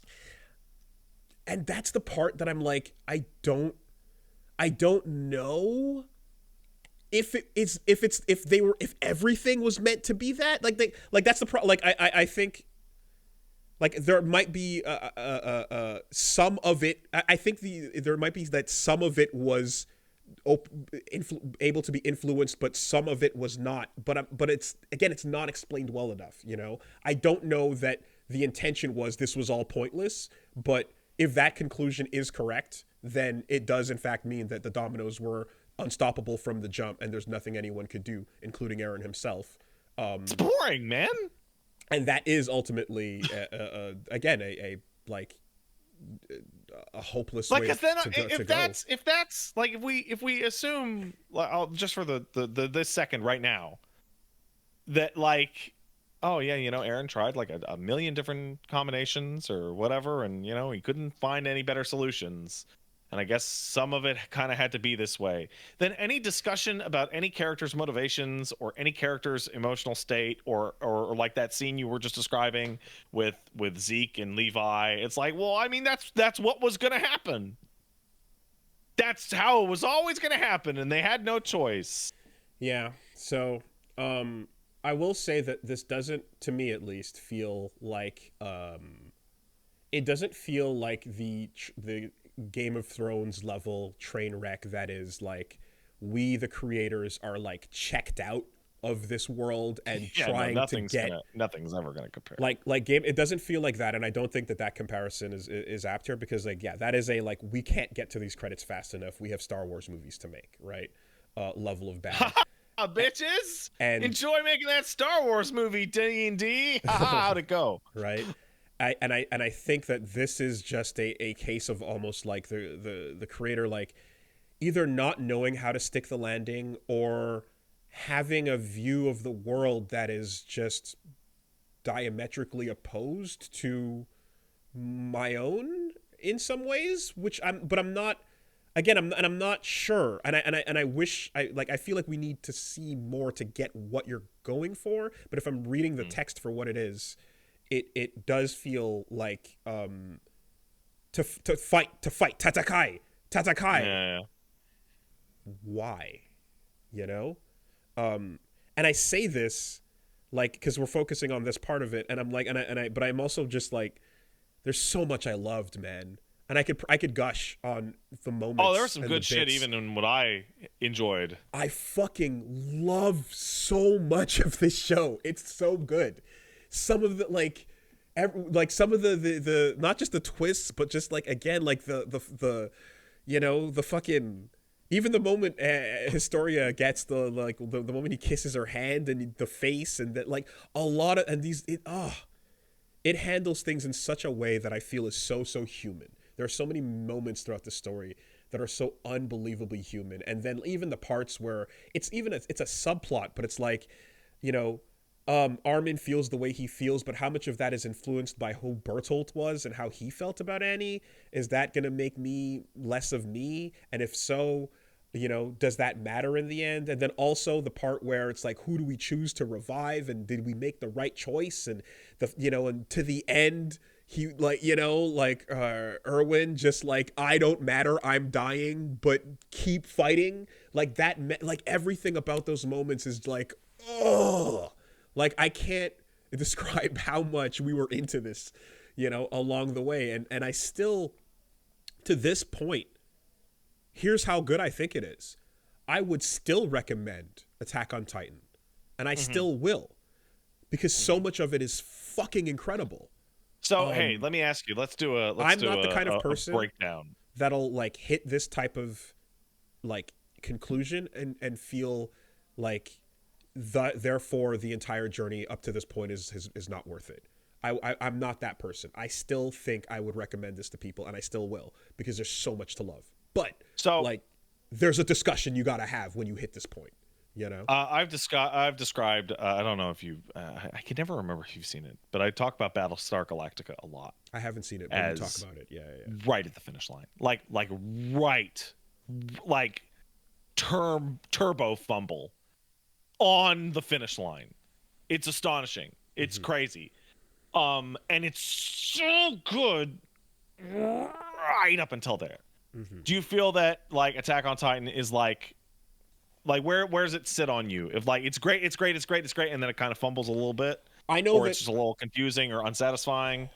I know that a lot of people are if manga readers, the vibe I got was that like the last couple of chapters were just a downhill thing, and I'm not there. I feel like I've seen people say that the anime and the manga endings are actually like somewhat different. It's more of an editing choice, but like they are different. Yeah, and I think editing, as well as like enhancing things for time, taking the time, like expanding on things that weren't expanded on. You know, even the someone was describing how like when you see Eren and Armin going to visit different places on like, and having this conversation while looking at lava and looking at the sea and stuff, like it tonally changes things versus having it like kind of just go quickly, and it's kind of rushed in the manga, and you don't really fully get to take in the pacing of it, of like this sad final moment, you know, and ultimately the one where it's like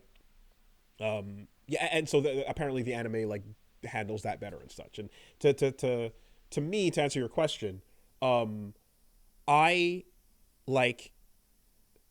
feel like I think it's super strong, and everything going down is great. up until I think Aaron's motivation conversation, the followed by the Ymir like language, so to speak, and Seen then like I've seen the most vitriolic response is Ymir like inverting her like ideation of the Ymir, king that fucked her over. Ymir, I still like. I think Ymir could have been done better, but I don't think they did they did again. There's a better point to be made there, right? But the 3 points are the like Aaron's motivation, Ymir's motivation, and then once they're dead and gone, and we see Mikasa play out when the tree and everything, and the end of it, the though the Futurama esque city buildup into the apocalypse, and then the cycle ultimately repeats, right? Like those are the things that I'm like, from that point on, I'm like, oh man, that's where it just hurts, you know? And I would say that like prior to that, I'm very on board with it, and like things going down are pretty cool up to that point. So essentially, I mean, for what it's worth, going into this final 90 minutes, I was still as excited as fuck. And it was around the halfway point where I started to like have these questions and go like, oh, we're running out of time. How are we going to, you know, address some of this? And then you kind of really see like, again, the most heartbreaking scene of just like, you know, people on a cliffside backed between the rumbling and death, and like it's just this insanely fucking brutal scene, and you kind of call it, and then it gets called right there, and you're wondering like, wow, what is the toll of this conflict going to be? And at no point in my brain do I ever think 80%, you know. But it's like, oh, but then that number had to be run down to such a point where even if there's retaliation, it couldn't be meaningful. Therefore, the Paradisians continue to exist in the Eldians. You're like, okay, all right. So then we're going to just, genocide good, right? Not quite, but like, what, you know? So, yeah, that's what it is. It's that last half of that last episode, you know? I don't know where in Battlestar Galactica it happens, but like, is it like The last episode. it's the very last episode? Okay. It's the very last episode. Yeah, then I would say same thing here. But like the last episode here is like extra long, so I'd say the last half of the last episode. Yeah. And the thing is too is like, I within these points we're talking about too. There's these things where you're like, here is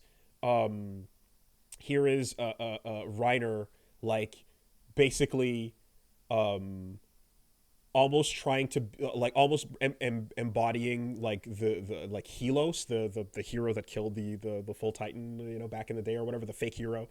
Reiner has this incredible arc, and you know, that is all happening. But then when you see what the fuck is it called, hallucigenia, I believe, the creature, right, that is ultimately the real, like the fucking point, the thing that's discovered, like it also just kind of cuts away without an answer as to what happened and where. We see them stopping it, and then we go back to Eren, but then we don't really know what the fuck happens with hallucigenia. So like there's another unanswered question there. But right up until that moment, Reiner is incredible. He's so good, you know? And the rest of the crew is there, and they're all so good. And there's this amazing moment, you know, with Connie, and you know, as they're like the gas is surrounding them, and they're like, God damn it, you know, all this suffering, and this is how we go out, huh? You know, like everything about everyone in that group that is not Eren is so fucking just, you just feel for them, man. You mentioned something that I kind of want to have one follow-up question for. And I know, I'm sorry, I know it deals with the time stuff, but you mentioned Eren's motivation, which is freedom and to destroy all of his enemies. I assume that's his reasoning, right? But like he gets to that motivation when his mom dies, but he killed his mom. So So what the that's fuck is his motivation? so that's the thing. Talking about this with SpongeBob a bit and going back What is over he, it. stupid? Is he Like, just?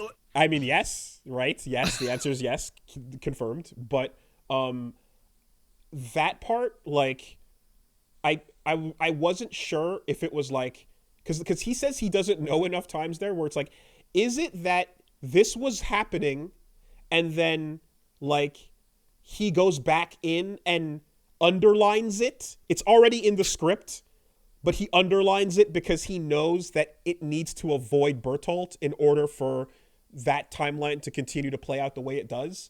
Or is it that it never would have played out that way and he's the one that made it happen, right? Um, Again, everything up until that point seems to indicate that his personality type, his stubbornness, his way of viewing the world is the reason why things play out the way they do. is Right? Attack on Titan just anti-nuke? Is that the I end result mean, of the story? Is that individuals should not have wide-ranging yeah, planet annihilating power? weapons of mass destruction are bad.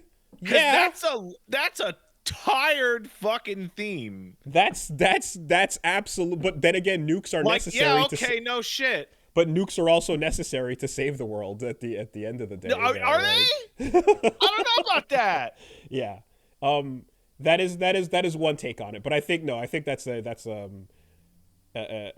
one element. Isolated is a reductive aspect, but more than anything, it's the genocide, right? Or is it like that people like Aaron should not have When someone who cannot like at all take into account like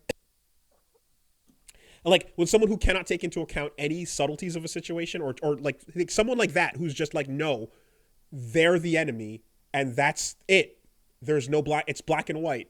That is absolutely the worst kind of person to have this to give this power to. But then now hold on, because Zeke's version of it is like, in the passive sense, it's like, well, no, let's just sterilize ourselves, right? Which is again another form of genocide, you know. And it's more about the question of, you know, when the power switches hands, where do you stop? You know, that's their bigger point that they're I feel like trying to go for. I feel bad because no, you know what? I feel bad and also not bad. I'm ambivalent. I'm of two conflicting emotions. Because on the one hand, I want to give every creator like the benefit of the doubt for the themes on their story, particularly on a story that I have not personally finished. I don't think that's fair, right? For me to judge a story that's unfinished. On the other hand, I can't undo the brick through the window that is the panel of Armin saying, "Thank you for becoming a mass murderer for our sake." Okay. I can't undo it in my mind. So I haven't seen that, but I'll show it to you. It's in my DMs right now. Okay, but like, is that one of those things that was just part of what the anime just handled completely differently? Yeah, yeah, it is. Okay, here you go. Mistranslation, is that what? Brick through the window. Just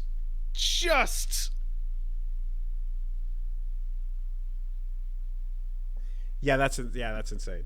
That's awful. That's awful, and that's not. And I think the weirdest thing about it is when I talk about it. Not a mistranslation. Okay. People go, "Oh, that was a bad translation." To which people go, "No, it wasn't. It was legit."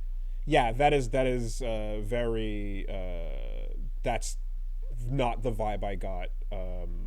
But like, when. Oh fuck! What was I gonna say right before that? Yeah, there's a lot, but the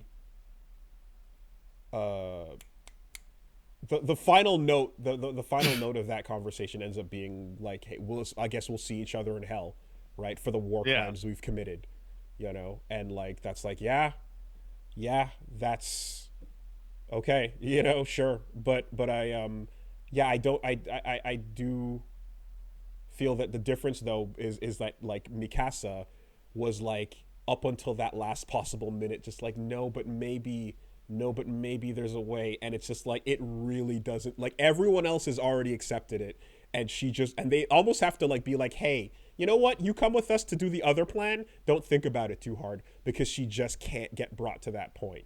You know. Mm-hmm. And that's Yo, fucking wild. that sucks. What you just described with Mikasa. Yeah. That sucks so bad. It's and it's you know that you're like I want to feel for like the part where your heart is breaking here, but like you have to hit cold reality way before we get to this point. I did see a clip from the anime where Aaron is like crying and talking about Mikasa. Oh yeah. And like he's so wretched. It's He is pathetic. it's and like Armin like stares at him like what the fuck just happened, and it's this moment because and it's the thing is because it's like he never acknowledges her, he never acknowledges it, he doesn't, and then when you're like oh you're bullshitting, you don't really believe in that, you clearly care, right? And it's this moment of like oh god of course I care, but I just suck, you know, and it's yeah it's like it does answer the question in a way that reveals him, you know. I think him not I think you need some version of that, right? You need some version of dude, how do you actually feel here, you know? And that was I think needed, but like it's just underlining the fact that he's like yeah man I do suck, you know. Like Aaron is interesting in a way, like from a meta narrative perspective of like I'm sure you've seen like people unironically posting like Patrick Bateman fucking shit and going what a sigma, like he's the villain of that movie, you psychos. Mm-hmm. And Mm-hmm. Aaron is like kind of like that, in which he's a shonen protagonist, he turns into a big thing, but like over like he is always shown to be like a pathetic loser in no matter how big an adult and strong he gets, he's still like the dumbest, stupidest, shittiest loser ever. And the problem And that's cool. and and then there's like and then there's the almost a bit where like everyone who hits that conclusion early on in this final part is like okay can we talk, can we talk, there's no reason why we shouldn't be able to talk about this, and it's like yeah in fact we kind of do talk, but it doesn't matter because even if you guys fail I'm still going to carry through with this because that's the way things are going. And again all the indicators are because that's the way I see the world, but then it's like but part of it was forced, but yeah, but anyway that's again the biggest problem, right? The biggest problem here. I still fucking there's so much in this that I fucking find incredible and love, and there's so many characters that are handled so well, and then you know and then getting done dirty, you know, but it is a finish line thing, and I'm glad I suppose that I kept this one to myself up until finishing it, Mm-hmm. because it maximized the enjoyment along the way. And I do also see that some people were like looking at that manga closer as a like, what if is this setting up for a sequel type of thing? And I did not get that vibe at all. Like, so I saw like, oh, they had the audacity to set up for like the next bit or whatever, and it's like, no, that really felt like a time is a loop bit. That did not feel like a we're planning for more. But I you know, I could always be proven wrong when they announce something else, but it didn't feel that way to me. I didn't interpret it that way. What with time being a flat circle, I think it's almost appropriate for me to want to circle back to something that we talked about at the very beginning. So, like, my perception of this story is always going to be tainted now because of the overwhelming negative reception and argument about its ending that's been going on for multiple years now. Like, when did the manga end? I feel it was like 2 years ago. I mean, it ended while all I know is it ended while the final parts were still airing, right? because I remember when I saw that and I was like, oh fuck, okay, time to 2021, to hide. 2020. Yeah, 2 years. 2 years ago. If the fucking final season hadn't come out in like 10 different parts, this fucking discourse wouldn't have gotten to restart over and over and over and over again every time the final season came out. It would have run its course, and then the final season would come out, and then you'd watch the final season. But instead, like, every single time I've seen the words Attack on Titan come up in like fucking 2 years, people start arguing about Armin thanking fucking Eren for the genocide, and it's so intense over and over. They should not have described the final. They should not have used the word "final" when they did. That was Final season part 2 is like clown they shit. They should so not funny. have said the word "final," like, quite simply, because the fact that it takes them time to make something that is so like beautiful and well done and technically incredible or whatever is like, yeah, sure, right, but like it looks Woolie, like we're dividing the last slice of the pizza into half, and then into thirds, and then into quarters, and then into fifths, and that use of the word "final" was the absolute setup for failure in everyone's expectations. They're putting out goddamn fucking parts of an anime labeled like how you or I would label an edit of a video. Sure. Final again. Final part 3 for real. Final this time. The final season, part 3, act 2. yeah. Don't do that. Don't do that. Just make it and then call it when you call it. Unless they thought they would have been done sooner, and then the changes they were making required more arguing behind the scenes for what to edit in addition to the technical, you know. But yeah, that's it. That's it ultimately. And I mean, I don't know. I have questions. I don't know that the creator has answered them. I don't know if they're ever going to, or maybe I just never looked too deep into it, and I haven't gone on a deep dive. So, you know, anything I'm misinterpreting, reading wrong here, not getting subtext of, or all of that shit, I'm just giving you what I felt watching it with Punch Mom and you know, the initial thoughts on the matter. So I can definitely stand to hear what other more point by point breakdowns might have to say. But that's my god, I looked into the chat just now and saw the phrase Scott Pilgrim arguments are next week, and I'm like, oh man, hey Woolie, did you know that Scott's not supposed to be a good person? Oh god, yeah. Oh man, you know he's supposed to be like a dirtbag. Did you know that? One of my favorite animes, man. This is one of my favorite animes. You know, like it was the glowing journey week to week was anyway. All right, that's it. Hey, I gotta take a bathroom break. Let's do it.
I just want to say too, that I will Aaron be. did nothing wrong. Aaron did nothing wrong. In fact, he did everything right. No, I will be bumping this soundtrack for the rest of time. I Mm-hmm. like it is one of the most fire OSTs ever. Ever. It is insane how fucking good this thing is, man. Like I and the even just lyrically and like the feeling you get from every one of them, from the original theme to, Sasageo and the rumbling, even the fucking season 3 or 4 boyfriend music with Yoshiki or whatever, like all of it. I love this soundtrack top to bottom. It's unbelievable. Goddamn, is that just like 5 stars, passing grade all across the board. Incredible. Some of the best OPs ever in anything. Yeah. All right. Quick word from our sponsors.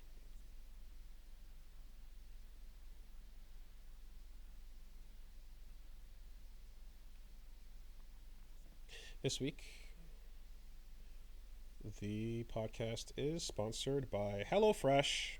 I love you, HelloFresh. I would give you a kiss if I could, but you're a meal kit service, so there's no face for me to smooch. Instead, just eat the food. I will. Good. And the way you do that, if you don't know, is you get it delivered straight to your door. And you get it fresh out the box, kept cold. You don't have to worry about uh, frozen or weirdly past due or anything like that. And you're getting, of course, your HelloFresh meals pre-proportioned. The ingredients are simple and easy to follow. A step card, 1, 2, 3, and just like that, you've got cooking taken care of. All the hard parts are handled. Um, in particular, the holidays are around the corner, so if you are worried about the stress of handling your groceries or putting meals together while you're busy with everything else and you need to save time, then this is the perfect opportunity. You've got HelloFresh's 15-minute meals, quick fixes that can help you get something wholesome on the table in less time than it takes to get delivery. Um, we got our delivery the other day, and yeah, it's again just nice to have something that you put together, and I do appreciate the dummy proof level of how much is salt is too much salt. There is no too much salt. It's the entire packet. Use the whole thing. How much is too much of? No. It's all there. That's the correct No, amount. just use it, man. They got it. They figured it out. Um, and yeah, had some delicious mincemeat, rice, and peppers put together. So if you are looking for a variety, of course, you can choose between many different types. They've got vegetarian, they've got pescatarian, they've got balanced family, um, whatever your dietary needs are. So go check them out. You can go to hellofresh.com/superbeastfree and use the code superbeastfree for free breakfast for life. One breakfast item per box with while subscription is active. That's free breakfast for life at hellofresh.com/superbeastfree with code superbeastfree. Let me repeat that. That sounds insane. Woolie, Go even to you might have to start eating breakfast with this offer. that's that sounds insane. You're doing what? Go to hellofresh.com/superbeastfree and use code superbeastfree for free breakfast for life, one breakfast item per box while subscription is active. That's free breakfast for life Pretty at good. hellofresh.com/superbeastfree with code superbeastfree. Damn. Okay. It's the Cheers. most important meal of the day, after all. Thank you. Um, this week the podcast is sponsored by Bombas. And yeah, you know the deal. Holidays are coming around. Socks, a staple. But if you're going with socks, you can't be given garbage quality socks. You can't be given the kind that fall apart after you wear them Bro, twice. okay, so like 2 days ago, I was washing a dish and I wasn't paying too close attention. It was like a pot, right? And I tilted it to like pour it out into the sink, because to get the suds out. And I poured like 2 cups of water directly on my right Ugh. foot and soaked right through my fucking sock. I was Ugh. like, what am I doing? And then I looked at my sock and I was overwhelmed with this sock isn't even good. And it's my favorite sock that I have. I'm going to have to go get my crappier socks now. Man, it's not. There is very few. There are few experiences in life like the feeling of moisture between the toes. I don't like it. It's the worst. So, moisture wicking would be the kind of feature that would be fabulous to have on a sock. Well, good news. Because, yeah, Bombas has got the socks with the absurdly soft materials.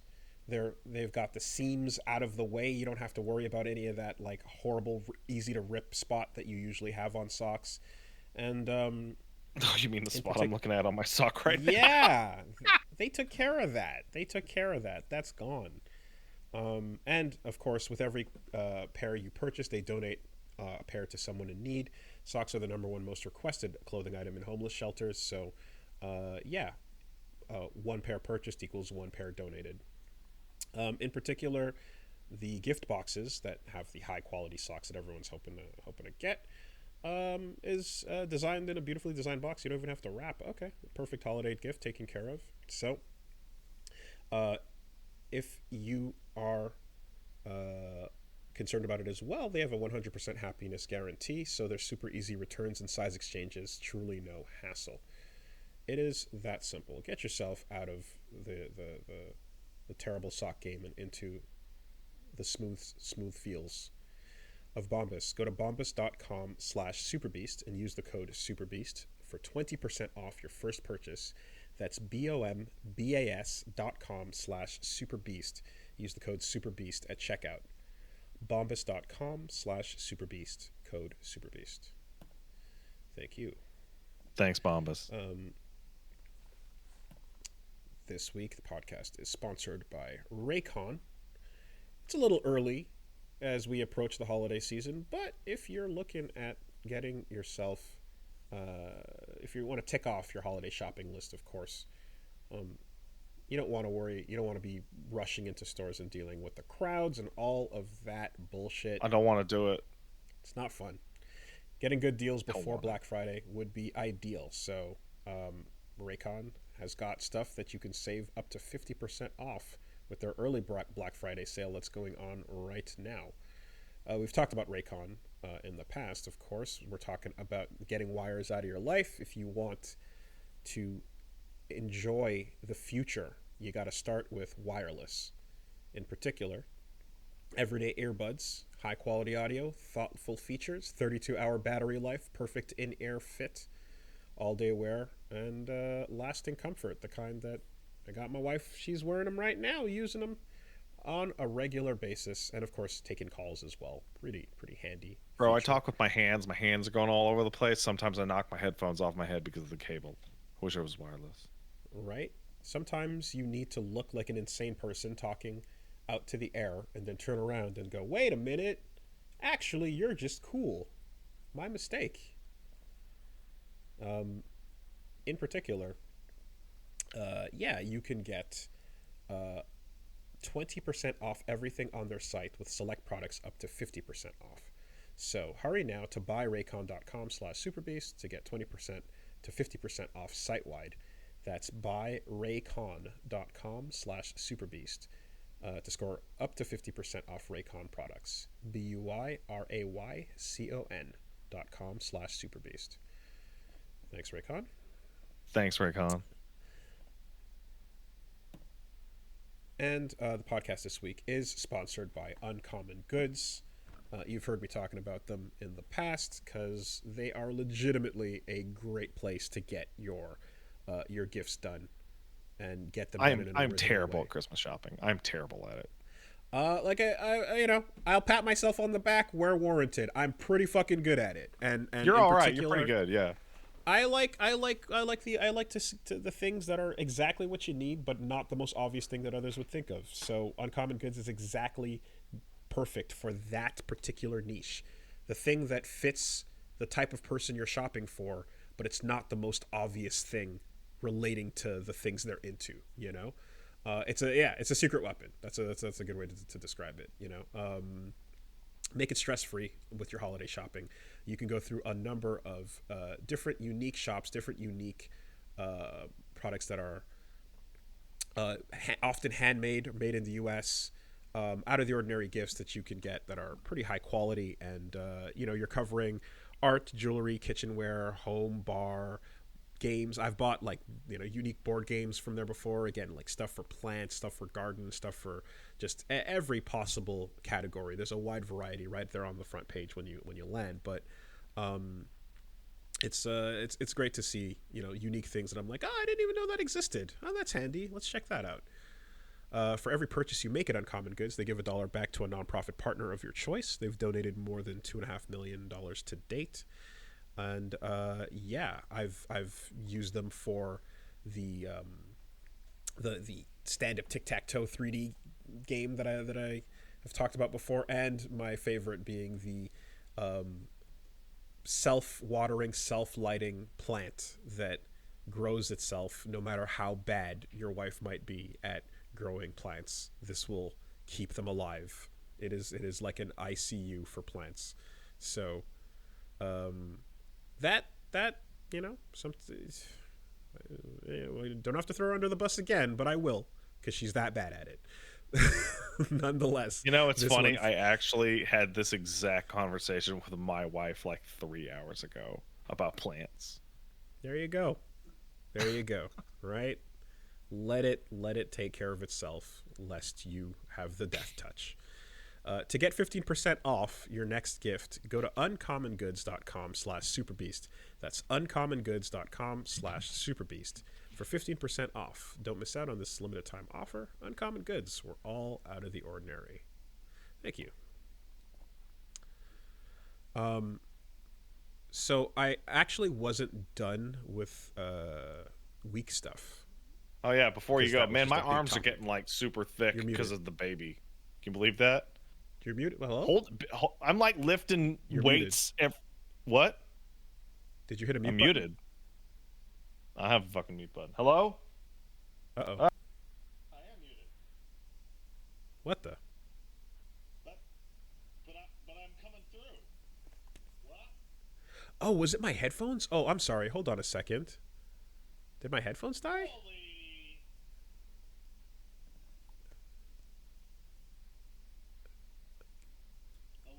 Yeah, sorry, the headphones disconnected for some weird reason. Yeah, that's why you gotta get Raycon, man. All right, we're back. Huh, it didn't make a noise to indicate that it disconnected either. All right. Well, yes, you were saying, I was saying, I wasn't done with I was just saying that like my arms are gonna get real big is holding this baby. I'm like doing reps literally all day. Nice. Get you lift the baby up over your head and you feel your triceps going. Baby's getting fat. Yeah, you can like get some like leg work going with your knee bumps and your squats and your use it use the baby. Yeah, like that's called kettlebell. Going up the stairs while holding a baby and your knees fucking hurt. There you go. Because you're old and you're an old piece of shit. Baby kettlebell. So yes, I also something else this week. I watched Killers of the Flower Moon. Have you heard of this movie? I heard. God, who was it? Scorsese? Who the fuck was it? There was some fucking movie channel or fucking company that like replied to a photo of Robert De Niro in that movie as he had to do it to him. Who the fuck was that? I can't remember.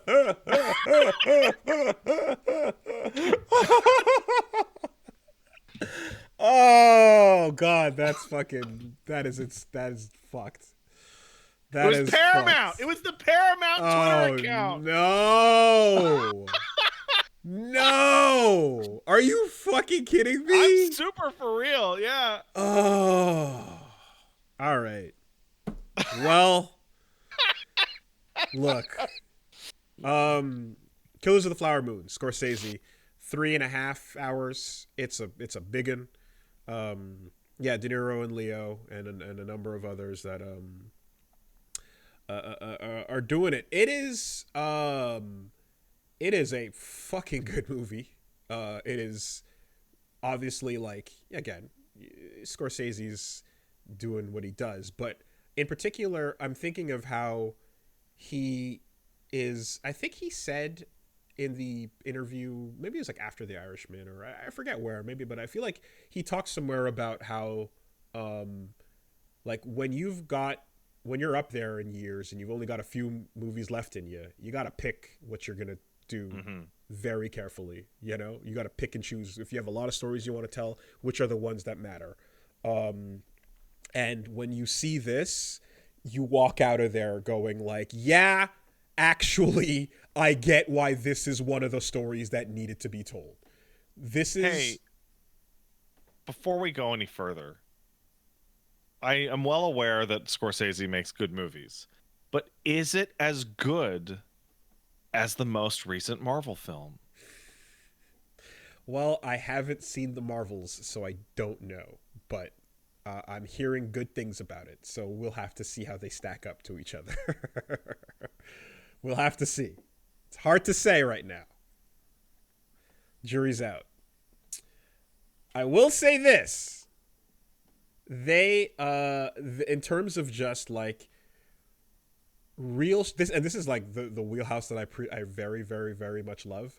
Real shit that happened that you've never fucking heard about. Real insane fucked up shit that went down that you might have kind of heard about, but you don't fully know the deal. This is way up there on the list of like, wait, what? What went down in the 1920s? Like, just like, you want to talk about like continuing the theme of discussing genocide, right? Yeah, this is just... You know what? You're right. When I sit here and I said I would like to continue discussing the theme of genocide, that is a phrase that exits my mouth. Every other day, we're discovering something new and harrowing about Native American history here up in Canada, especially. And there's a lot of that shit that is down in the States that like we've heard about, but this story I've never fucking heard about. And I'll I'm not going to spoil, I suppose, but it's a history, so at the same time, like, fucking what? But it's just like, it's the story of the Osage tribe of natives in the 1920s were basically there was a brief period in time where they were, I think, historically the richest people in America because there was oil on their land. And damn it. Yeah. We somehow let them keep 1% and somehow that 1% had a bunch of oil on it? Son of a bitch. Bullshit. I thought we were just giving them some fields. Turns out there was oil under the ground. How will we rectify this situation? Perhaps with a long straw to drink up a milkshake. Drainage, boy, drainage. No, it's in fact, this insane moment in history that I've never fucking heard of, where they became the richest. They became like the owners of this insanely large, I think like close to 700 acre, a plot of what at the time was going to be the thing that defined literally all countries, borders, and international relations for the next 100 years, give or take. Oops. So what happens then? Well, you've got 1920s America in the middle of doing what it does, and natives being treated like garbage. But when you have something like that of extreme value and interest, the way America then interacts with you is predictable but fucking just brutal, insane. What do you mean? I mean, like, we obviously want to get in there, but legally there's only so much we can do. But what if we just push past that point, right? What if we do things like say, all right, you guys are super rich and that's cool, and you are you're able to live up that wealth to a degree, but yeah, you can't really just spend it the way you want to. So how about we put in place a system where you got to go talk to one of us if you want to spend your money, and we have to approve its usage because you're incompetent, you can't actually make your decisions. In fact, you have to declare that you're incompetent, and then whatever you want to spend your money on, we're going to be the ones to decide how you spend that money. And then in the more like on a system level, you've got that top side, and then on the ground level, you've got people just rolling in off the train, being like, "How do I get a piece of this pie?" Right? And the thing that they had instituted was basically with the discovery of this oil, they then this is not covered in the movie per se, but it's just the history of what happened prior to the movie starting. There was a member of the tribe that was that set up a system so that if you're a full-blooded member of the tribe, you get dividends on all the money, the oil, and any mineral rights underneath the ground are valued to for simply being there. So if you're a member, you're covered, you're taken care of. That's all there is to it. And you can sell the land to people, but the anything under the ground, the mineral and oil rights are only to be held by members unless you marry in or transfer the rights via other. Okay, well, I'm going to stop you for a second. What the fuck is the movie about? What the fuck is the movie actually about? What is the back of the box synopsis of the movie? Oh, I'm sorry. I'm well aware of the historical significance and time period you're describing, but what the fuck is the movie about? Leonardo DiCaprio moves into Osage territory and is basically brought in by Robert De Niro to is brought in by Robert De Niro, and he's amongst the group of white dudes that are coming in trying to marry into this oil money, and the Osage tribe is here, and while they have access to this money, they are being wiped out through a series of murders that occur that go from like at first it's like suspicious and then all the way through to just brazen out and out murder. And a bunch of these things happened in the 1920s that were just not investigated, in some cases just hand waved, ruled a suicide, whatever. And essentially a slow extermination of the tribe was occurring and no one was doing anything about it.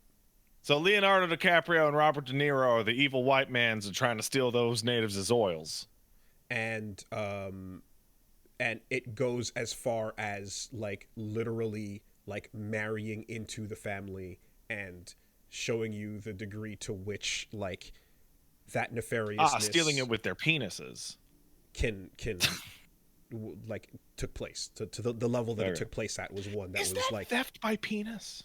Yeah, it is, but I mean it doesn't have to stay that loose. There's more than enough examples of theft by theft to go off of that was happening at the time.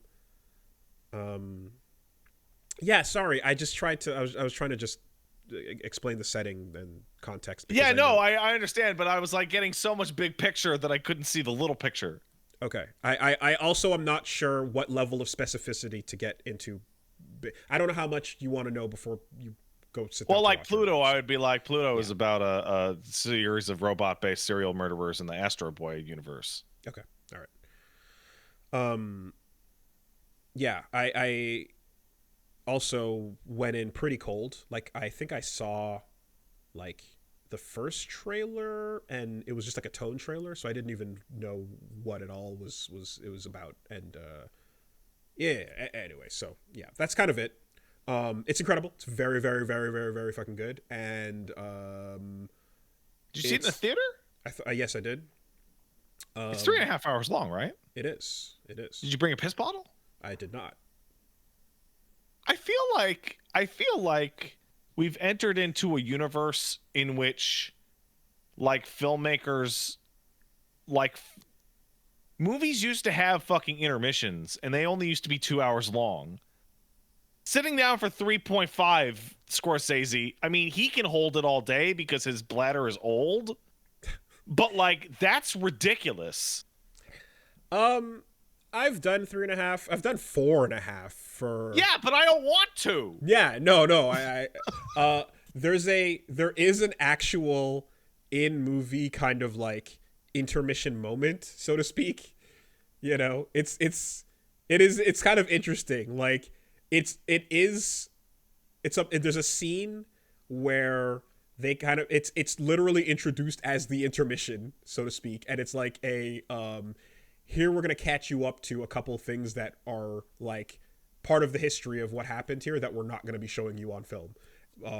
You could get up and run to the bathroom, I suppose, here, but the details do matter. So, how much of an intermission is it really, even though they call it that, right? Yeah, I don't know. I don't mind a long movie. I don't know what to tell you if, but I know that I can hold it. I was all right. I wasn't drinking a big gulp when I went to go see it. I think the main thing for me is like the combination of the setting that is most willing to offer you a big gulp combined with hold it for the longest period you reasonably would have to is Yeah. so stupid. I don't mind long movies. I don't know what to say though. Like I get that it's falling out of favor. I get that it's hard if you've got to make it to the bathroom and you can't pause it and shit. Like I get a lot of that. I understand all of that. I also just don't mind a full Like meditation on a subject matter. Listen, that if I I think also needs like it, long movies and I'll binge TV shows, but I don't like the feeling of having to watch something with my bladder full of piss. Fair enough. I I mean, I don't get off on it. well, what all I'd say is, I guess, like for me, I'll check the running time of a movie in advance, and like if it feels like it's beyond that threshold, maybe watch it at home, or you know, consider like, yeah, that might be a problem if you go to the theater, But generally, for me, like I don't mind it, so I'm down to just go in for the full meditation on stuff. Particularly if it's again, if it's a subject matter that like that needs it, then fucking by all means do it. And in this case, I think it does.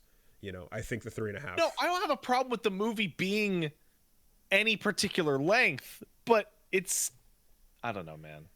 Yeah. Like the idea of having to look up on a website when are the good times to go piss. Oh no, that sucks. I would say, but I'd say like, yeah, check the running time, and then I guess plan accordingly for like if you even want to bother catching it in a theater situation versus like catching it on stream.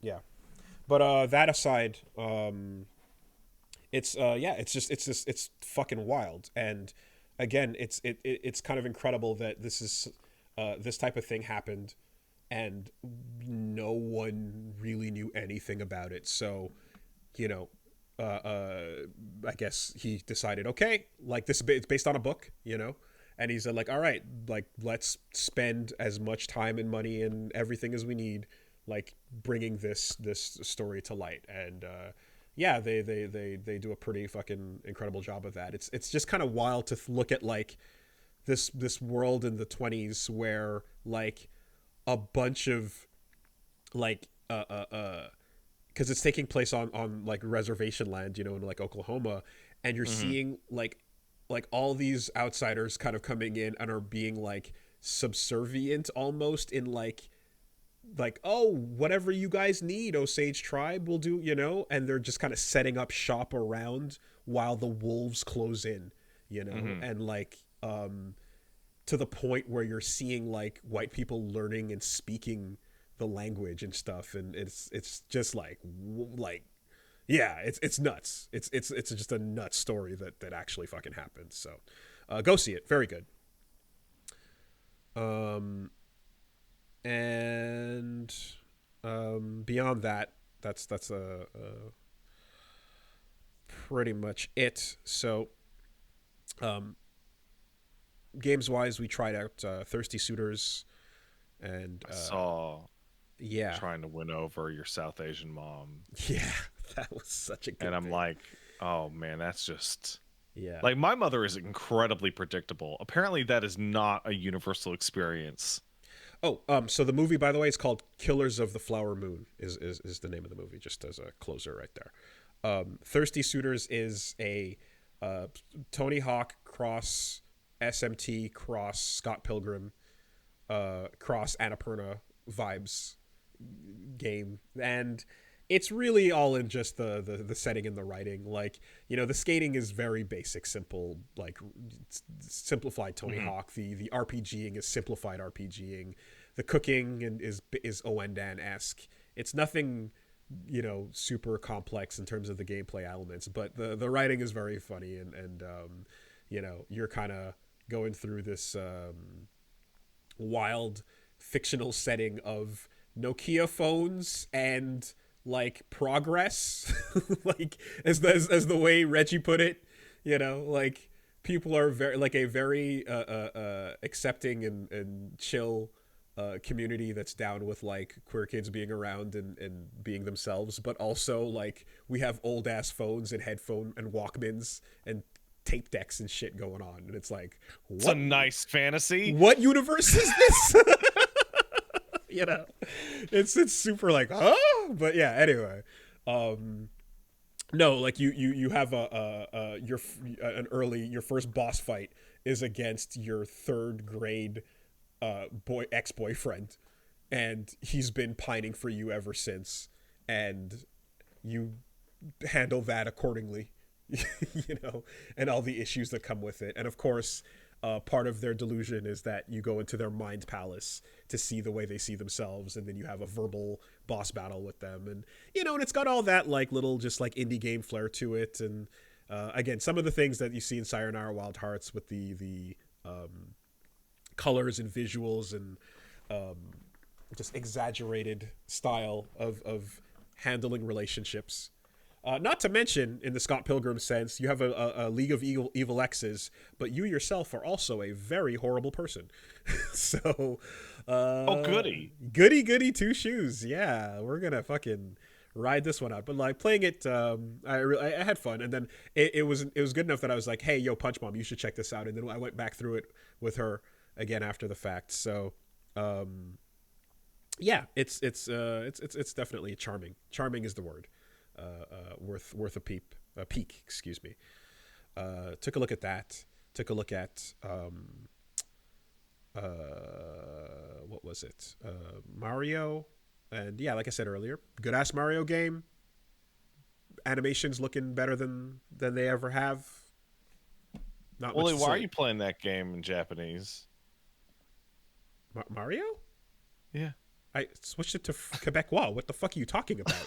Okay, because I was sitting in my chat and some people started running in going, "Weeb Woolie is changing the languages on Mario." Yeah, your fucking chat is being your chat. We switched from They English to came from your chat. Japanese to Quebecois to French Parisien to They fucking have a German. Quebecois and French Parisienne like variations. They have French Canada and French Europe, yeah. Oh And then no. we ended on German at some point. Like, what the fuck are they talking? Shut the fuck up, guy. Anyway, whatever. It was hilarious. You could have the flower talk in all kinds of languages. It's great. Um, So we did that. FF9 continues, and Grand Blue Fantasy Versus Rising, played a bit more of that, and I played some more because the beta continued up until today. And that's a game that I now that they've addressed it, a lot of the issues they had last time. The throw tech windows were way too big before, and they've been fixed. And I remember that. Yeah, rollback is a thing. It sacrifices the frame rate in the lobbies at some points, but it's also because the lobbies are these massive worlds you can climb. They're crazy. There's also a Fall Guys mode where it's just Fall Guys mode with the little avatar that you run around the lobby with. Goofy shit. Overall, it's and they took some systems out that they added at the end of the last Grand Blue. So balanced things out into a better place system wise. Added a whole bunch to it that I think is very interesting. Where there's like 2 levels of EX moves now. There's a light and medium version of any move, like a fireball or whatever. There's a EX version that is like the biggest and best, but it's gonna put you in a cooldown state for longer. And then there's a even better than that version that costs super meter to use instead of cooldown. But so you have to choose which versions you want to micromanage as you play and stuff. And it's an interesting system to put in place. A lot to think about with that. Plus a guard break mechanic and some other things there. But while all that is there and I think like builds off of the initial game in a really good way, I do have to say that like now that I've gotten a chance to play this and then into DNF Duel, which is just batshit crazy with its characters, designs, and balancing, I kind of prefer the wildness and extreme nature of DNF Duel to this slower pace. And I say this as someone who loves I love the slower pace in a lot of cases. Samurai Shodown is one of my favorite fighting games ever, but the direct analog with DNF Duel here is that in this case is just like I feel like that game has more fun with it while being a bit more extreme. I was picking up a new character. I learned how to play Lancelot in the first game. In this game I was playing as Siegfried. And by the end of the beta last night, I was like, okay, I got the game plan together, and I think he feels like a really fun character. But overall, there's a lot of stuff in movement moments where I kind of wish I could just YOLO a bit and marvel it up, which DNF embraces. But that game gets wild and bullshit when it lets everyone be insanely cheap. Pardon. And and this game feels a little more reserved about it. Feels like a real video game. A little bit, I suppose.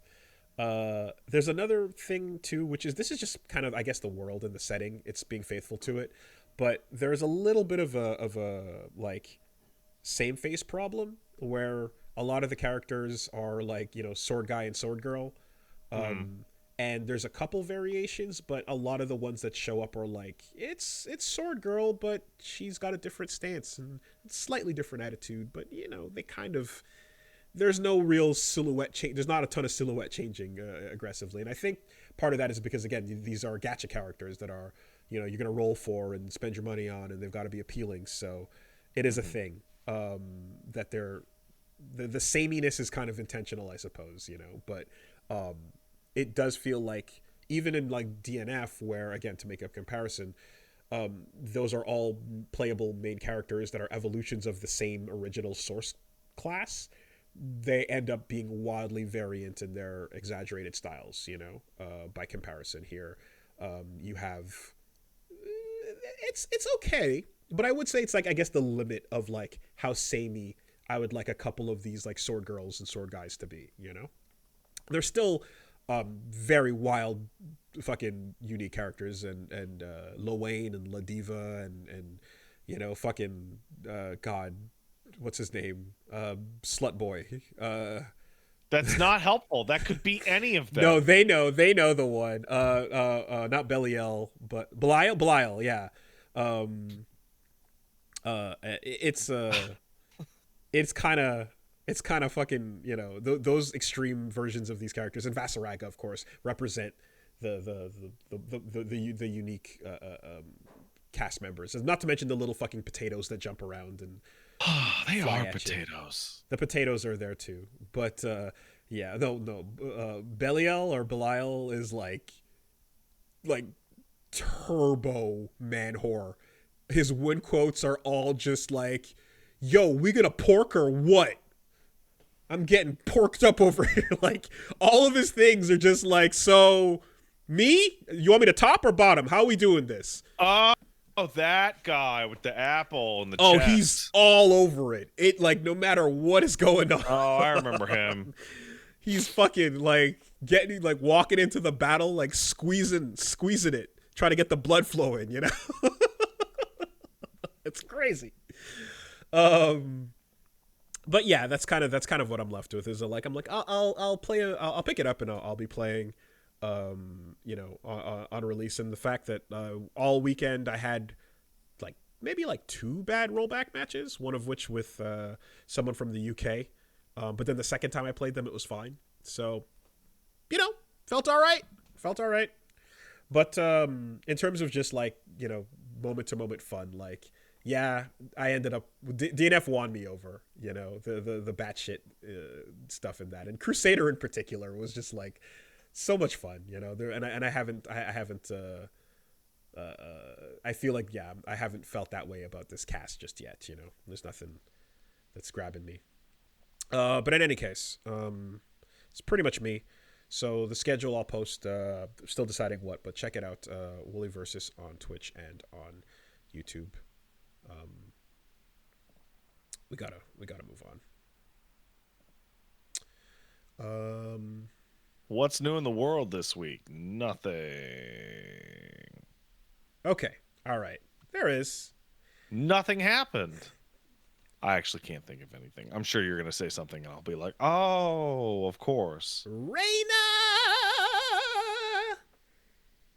has joined Tekken 8. Oh, you mean the absolute ultimate legitimate Mishima. proof that Heihachi Mishima is fucking dead? Super duper triple dead. Like, he's actually dead. And Harada was not lying. There are at least 18 or 19 illegitimate children out there in the world. Yeah. All right. Listen. She looks cool, man. Is absolutely, yes, she is a Disney Pixar rebellious teen coded character in appearance. Yes, she is the Shadow the Hedgehog to Asuka. And I don't care. She's cute and it's awesome. She's so you know, me and Paige, before we went to bed last night, the Tekken thing popped up when I was trying to figure out where to go for Pluto, and I clicked on Tekken, and Paige looked up at her phone and went, "Oh, Woolie bait," and then looked back down to her phone. Yeah. You know, and I almost feel like, you know how we would go like, oh, why didn't Asuka get more of like a push? It's almost like, yeah, you know what? Let's try that again. is what it feels like we're seeing here. For sure, it's all of that. But I do, within the Woolie bait, I can acknowledge that, yes, Disney Pixar presents your rebellious purple-haired Makomori from Pacific Rim coded character, you know? Like, absolutely. I see it. It's there. I would love for them to be like, this is the vision we always had for Heihachi. You know, but look, who am I? I'm not doubting Bayonetta's designer, Mari Shimazaki. It is what it is. We are born into this world. We are members of society. And I think that trailer when has a tomboy shows up, who am I to not eat?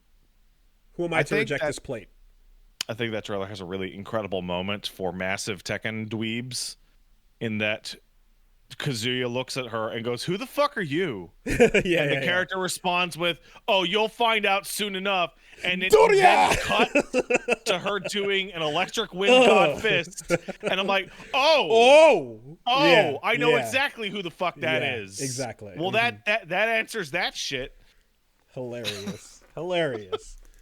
No, it is blatant. There's no mincing words, you know. It is very clear. The bait has been set, and I looked at the hook, and I saw it, and I grabbed the hook, and I put it in my mouth, and I gave it a tug for security, and all right, reel it in, let's go.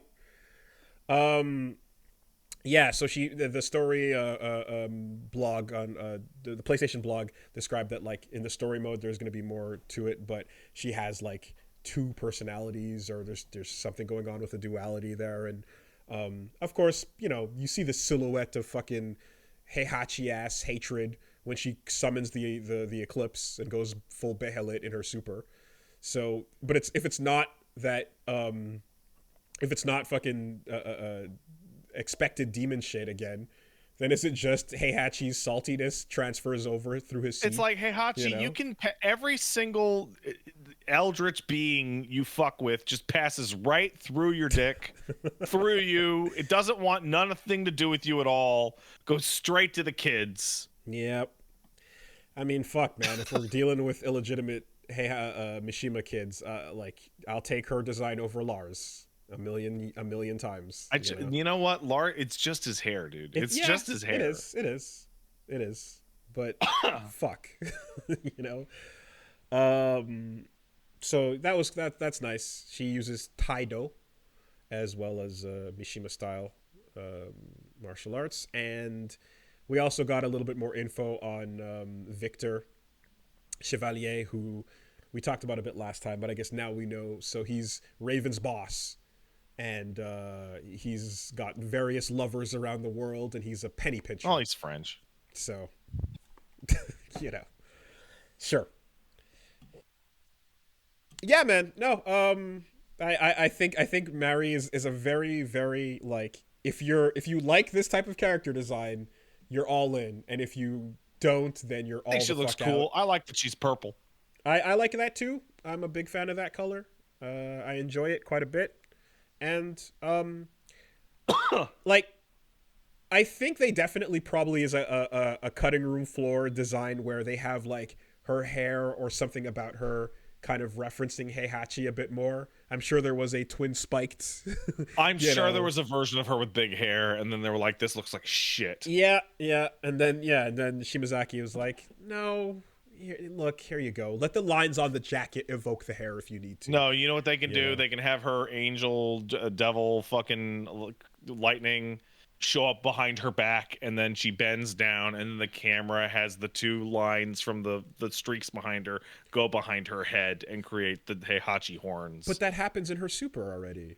Oh, it does? She does her super, and then the eclipse joke I was making was because in the middle of her super, she punches you, the whole screen goes dark, the sky turns red, the fucking blood moon appears, and then you see the demon shape silhouette appear, and it's Heihachi horns coming out of her. I didn't even realize. Yeah, it's towards the end. Oh, well, then they're done then. They did it. Yeah, no, they definitely did it. it's clear. And I think that's the final roster, right? That's the launch roster. So those are the three newcomers. Cool character. Always I would really like it if Tekken's netcode improved. I would love it if more new characters showed up. But yeah. I've never heard of Taido, actually, up until... I've also never heard of it. Yeah. So that's...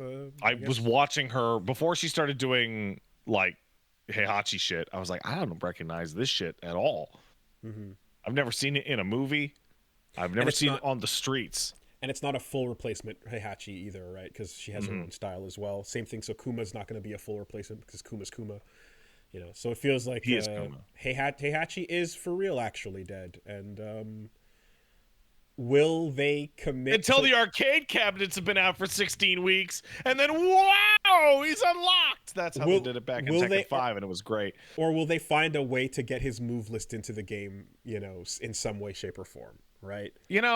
Okay. Devil Jin. Well, we've had a small variation of this conversation, and I'm going to make it really, really short on my end. I think that's cool that we have the new kid that's kind of like Heihachi. And I know they killed Heihachi at the end of the last game. I don't care about storyline affecting the roster in fighting games. I don't care. I don't give a shit. Right. Rugel's dead. Who gives a fuck? Right. I would rather play as Rugel than Adelheid or whatever. Like, Heihachi's ghost inhabits Jack 7. I don't give a shit. Yeah. Yeah, you could. There's a million ways to do it. You could have combat data, transferred over. You can. There's a million ways to do it. You can just have a fucking jackass robot get up and do it. But yeah, I guess we'll see. All right. I just saw somebody say, play as Sophia's stupid daughter with her moveset, but it's worse. Yeah, that sucked. I mean, all these Caliber kids, and I just care about Ein, the one that no one gave a fuck about. Yeah, it was completely unique. The wolf stand. He could do a horizontal and a vertical. It was great. He had a wolf stand.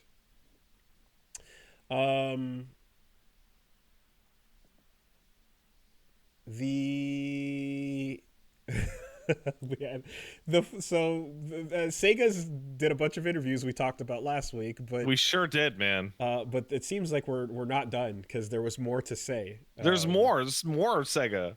The quote this week is Sega, rather Sonic Frontiers performed really well overseas in America, but not that well domestically by comparison.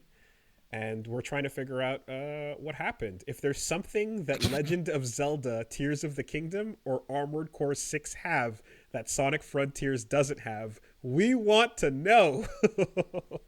What?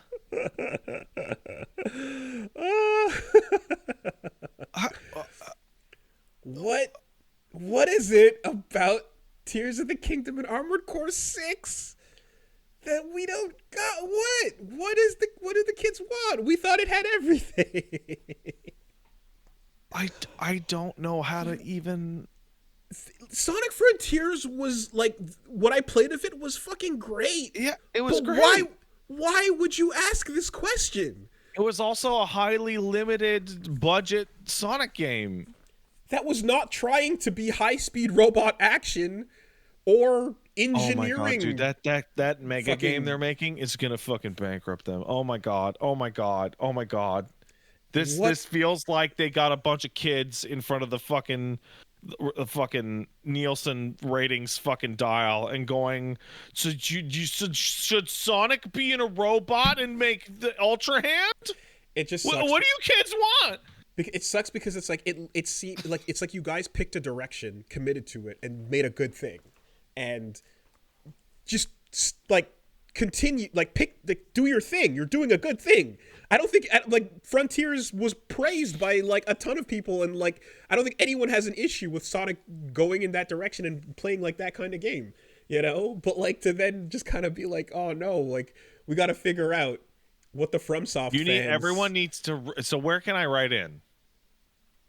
I mean, I think they're talking to Japan on this question. I don't know that they can. Okay, anyone who can hear me and knows how to talk to Sega, tell them that it's because in both games you can make a really cool robot.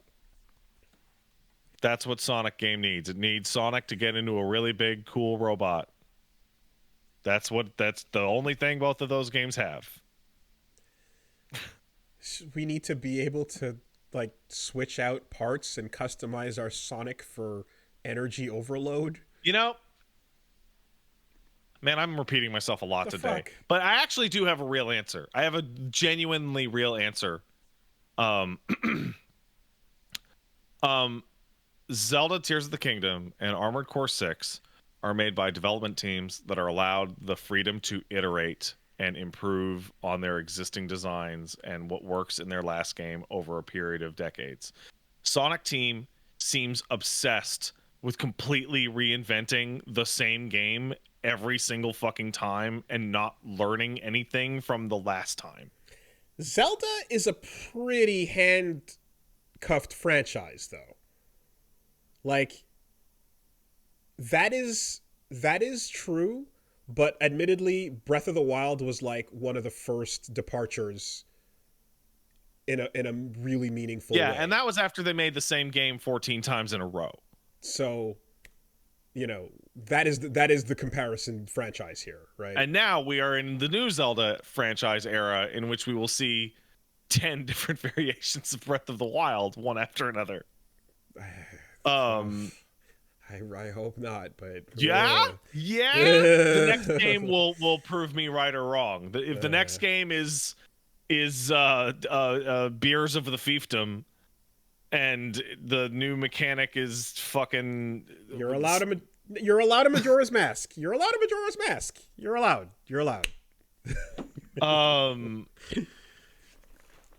Yeah. But no, but that's it. That's it. Like, Sonic is a fucking premier mascot franchise that has gone through like eras of like complete flops for almost whatever, like multiple games in a row.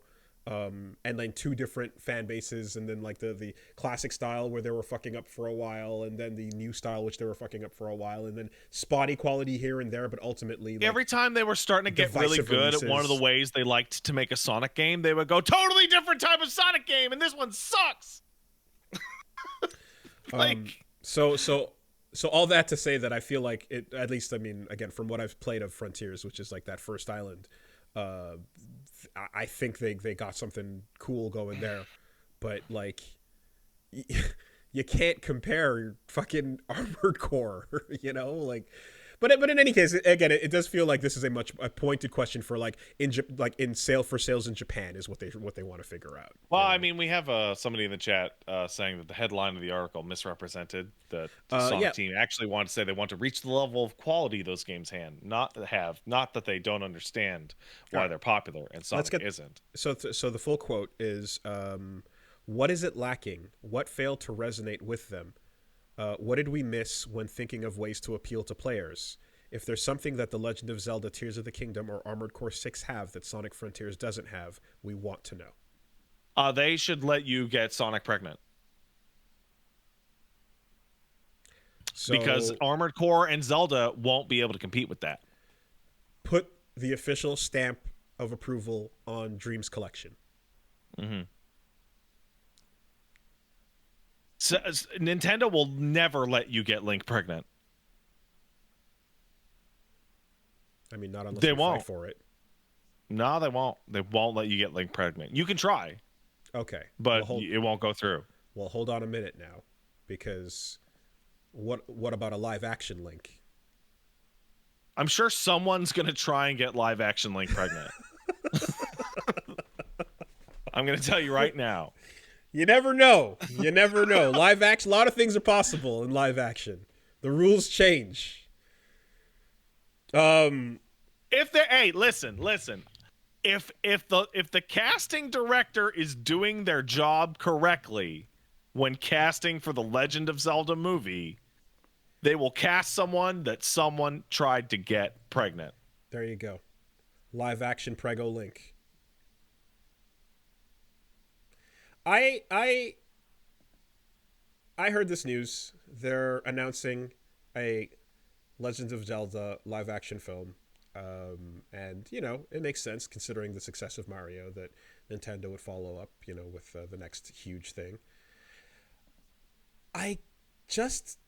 The one thing I feel is like, I know it didn't seem like it was likely, but I kind of held a hope that when we eventually got to this point, if we're gonna do a Zelda movie, I would have wanted it to look like an animated, like even 3D, but Miyazaki-esque. I was literally about to say it should have been more Ghibli than right? than Scorsese. Exactly. I would like a what if a 3D Hayao Miyazaki movie like existed is what I would have hoped to see. And my God, that Ghibli That's Zelda awful. movie is probably not going to happen because, you know, live action immediately means you gotta get Gorons in makeup. So, fuck, you know. Yeah. They're gonna spend enough money on this, and it'll probably end up. I don't know if I'm down with Chris Pratt as Garfield, Mario, and Link.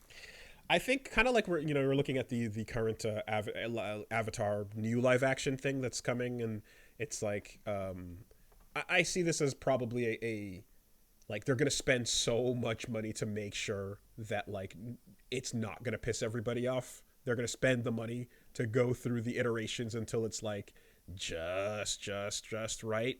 But you're never gonna get that booklet fucking art version of things that it could have been, you know.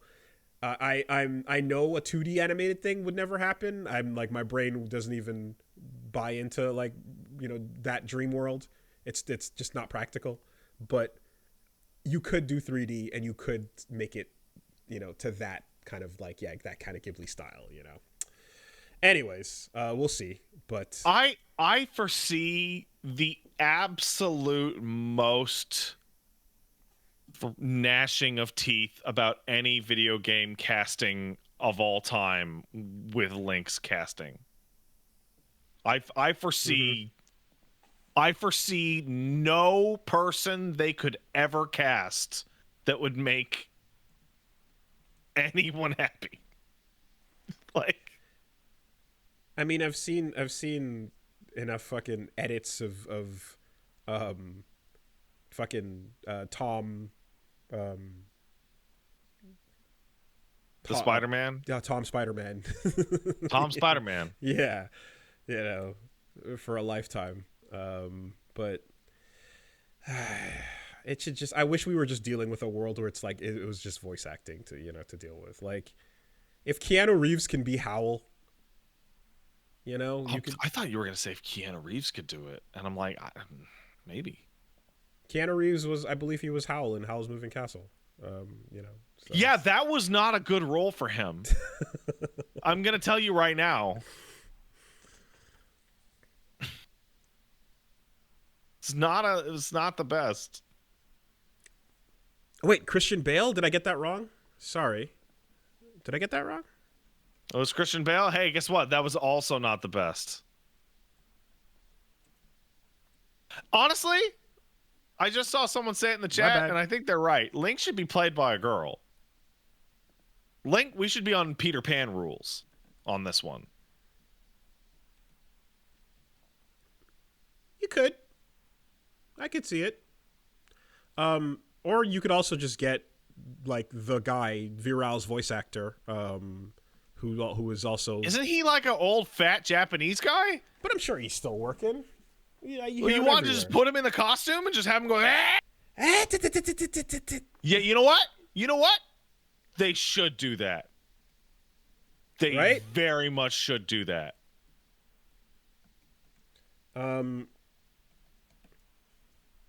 I should be Link in the new movie. Nobuyuki Hiyama. Yeah. Just get him in there. Anyway, not much else to say. They just announced that they're working on it, so that's it.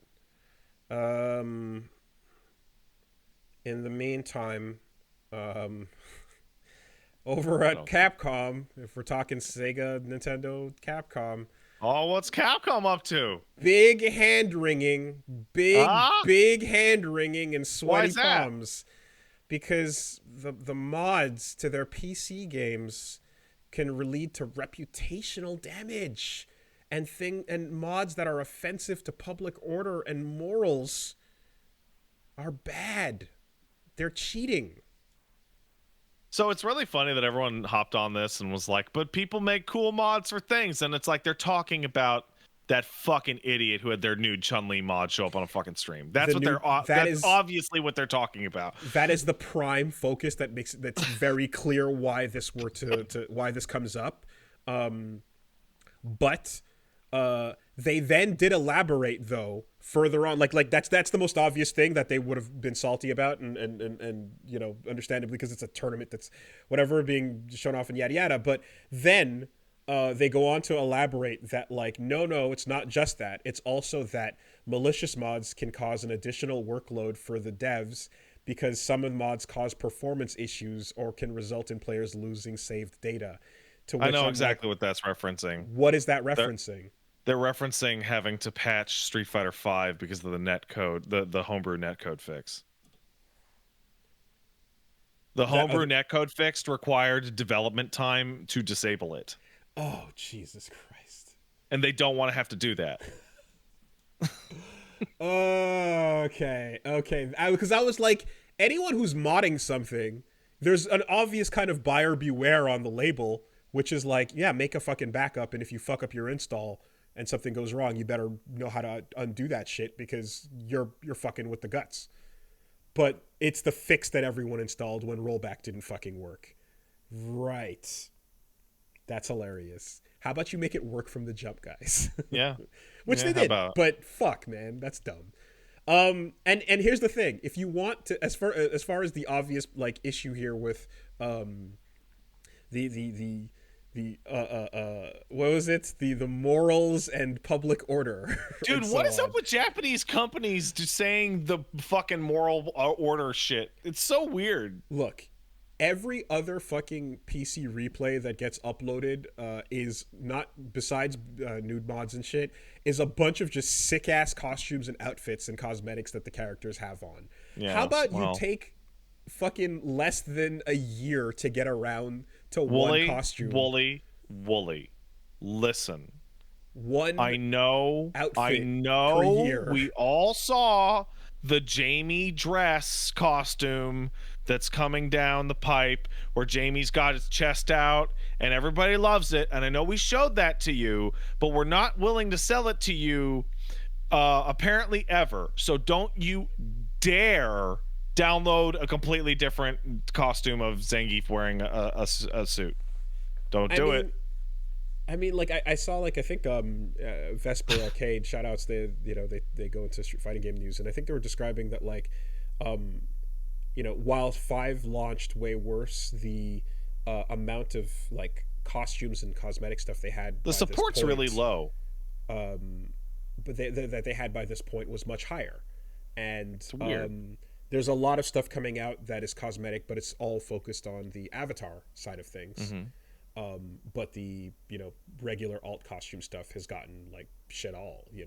So I have a sneaking suspicion this is based off of nothing. I don't know anything. I don't know anybody inside. I have a sneaking suspicion part of the delay on those costumes is they can't agree on what to charge for them. maybe Because maybe those Ninja Turtle fucking things were like yeah. fucking $60. That was so ridiculous.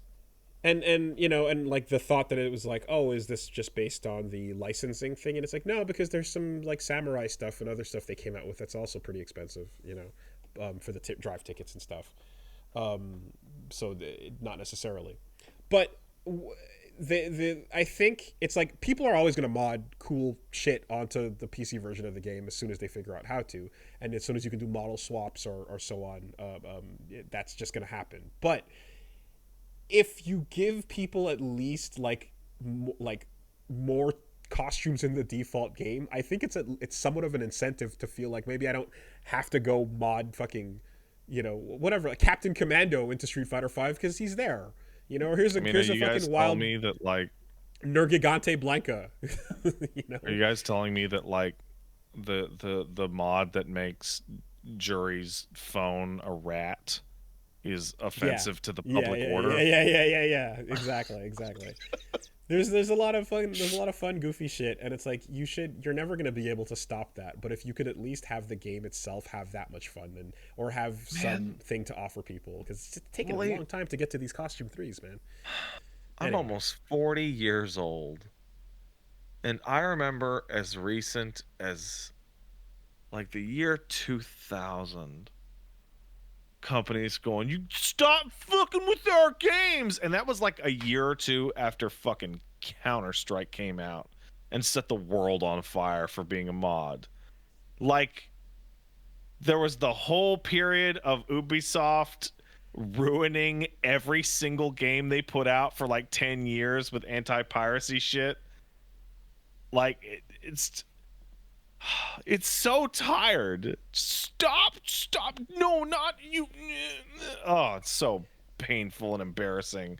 Again, if not for that nude-chun thing, it probably wouldn't even be being discussed at this point, but that was a high profile one. But yeah, when you scroll, like when you just go over to like Reddit or whatever and you look at a bunch of replays, or if you go to like a lot of the YouTube replay channels, they've got all kinds of wild outfits fucking popping off, and then in the thumbnails and shit too as well, and people go, wait, what, how do I get that? And then so on and so forth. So wait a second. Hey, wait a second. Fuck off, Capcom. The only reason Street Fighter is good now is because you stole a bunch of ideas from people making bullshit knockoffs of Street Fighter 2. Like fucking air hurricane kicks. and fucking fake fireballs. Oh, the Rainbow And the Edition? increased speed from fucking Rainbow Edition. Rainbow. Okay, it's okay when you steal it, but it's not okay when people do it in the first place. No, but Shut the fuck up. They stole it back. They stole it back because they weren't getting paid on those boards. They had to steal back the speed. It's fucking bullshit. Hey, we're gonna make an entire video game franchise with like 4,500 games that is an obvious rip-off of Astro Boy. No, it's different. It's different. I think at the end of the day, you have to imply, like foot porn is not offensive to public morals and decency, but straight up titties out is, right? That's the way that works. You can get all up on the sweaty, gutter juiced jury foot. You can watch the sweat trickle down between the toes as detailed What's going as on possible. with fighting game players lately? But like the foot players, the Foot Clan, if it were, seem like wildly empowered lately. Like they've fucking crawled out from the fucking shadows. I saw the only thing I saw from Grand Blue Fantasy Versus over the past week was people me-verse shit posting foot clubs. That was the only fucking screenshot I saw. Just the default fucking world tour fighter with the Wojak with the nose giant snoof inhaling the stink lines. God damn it. All right. Anyway, so there's Street Fighter has opened up their fucking cage and let them out with jury, and it's not okay. It's a bit the time to start talking about public morals is a bit late. It's long. Yeah, when you put a foot fetish character in your fucking game. Motherfuckers' arcade sticks are caked. Oh, they're caked. Come on. Scraping it off. But here we are. All right. Some things got announced. Some stuff worth checking out. In particular, there's one that looks cool. There's a game called Raw Metal. Demo just dropped. Looks like... I'm going to say Sifu meets the Surge. You appear to be a robot walking through a exoplanet mining facility, and you can do side dodges, sweep like Sifu style combat, and boss fights and customizing your robot and all kinds of shit that looks pretty dope. That does look like Sifu. Looks but robots. Cool. Yeah. Playable demo out right now, so I'm gonna check that out. Probably this week, actually. We'll see how long it is. I'm not too sure, but yeah, check it out. There was also a Kickstarter that dropped for Mariachi Legends, and this thing just has gorgeous animation up front, and then like combat focused Metroidvania gameplay elements seems to be the tagline. Again, as a Kickstarter, support with your own due diligence, though it seems to be like it's already hit its goal, so it seems fine. But the animation certainly pulled me in right off the bat. Like there's just incredible hand-drawn stuff, and then like in-game as well. Looks dope. Looks like a almost as if a more gritty, serious take on something like Guacamelee, so check that out as well. Did you see Zack Snyder's Dune? We have Dune at home. I'm sorry? What? What? Zack Snyder said, I want to make Dune. Shut up, Zach.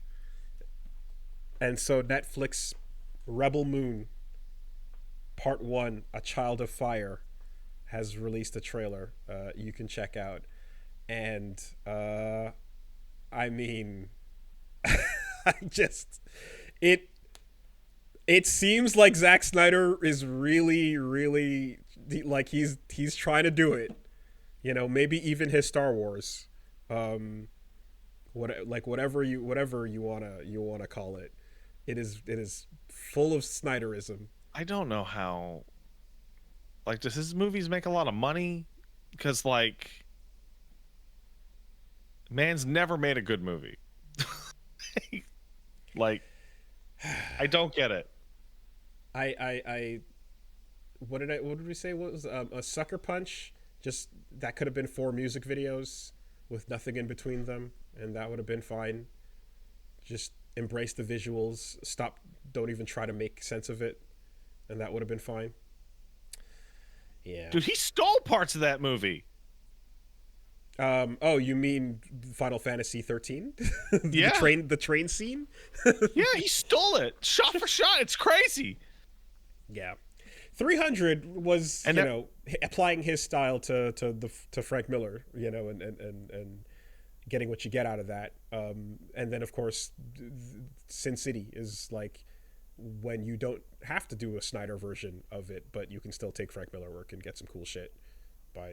Although he kind of went wild with the slowdown and the all the Snyderism effects, but it was also, I think 300 was like no one was really used to the Snyderisms, kind of like Shyamalan before it got I feel like 300 aged like really badly. I have not seen it since the day it came out. I bet that movie's dog shit now.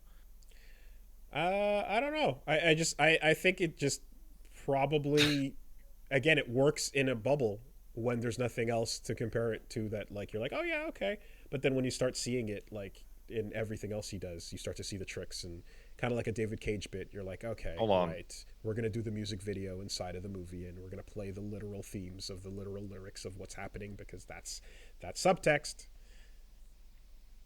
Fuck the cowards. Yeah, I bet I liked 300 a lot more, considering it came out in 2006, back when I was day drinking between classes.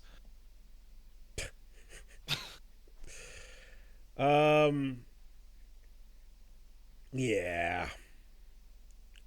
We will see, but when I see this kind of setting, and it's like, all right, well, at least he's like, the trailer has a moment where it says like, no, there are no heroes or so, and it's like, right, you're basically saying cape shit behind me.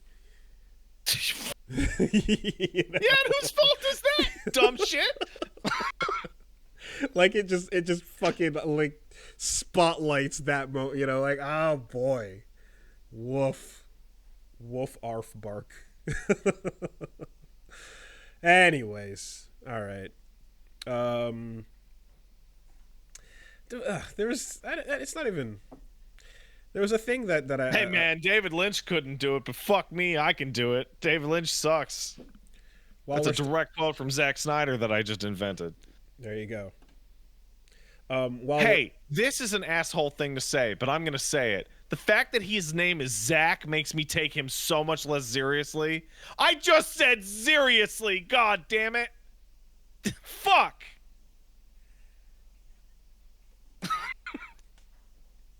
I'm gonna give up on that whole tangent.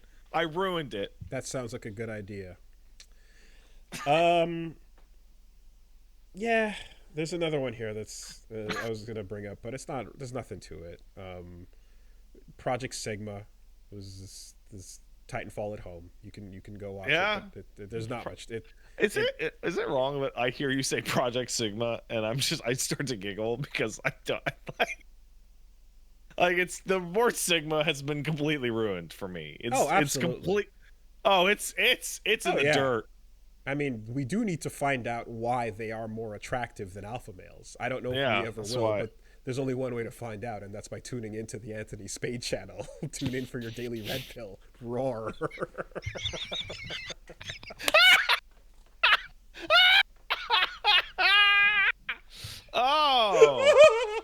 Oh man. Oh dude. Oh. Oh, that's good. Oh. You killed that. You deserve a fucking pat on the back for that. That's All right, let's take some letters. CastleSuperBeastMail@gmail.com. You can send in an email. Send it in and have it be brief, and we'll read it, and it'll be a good email, and everyone will have a great time. All right. We got one coming in from Captain Invictus, who says, "Hey there, yeah, no, and Scrimbloiven."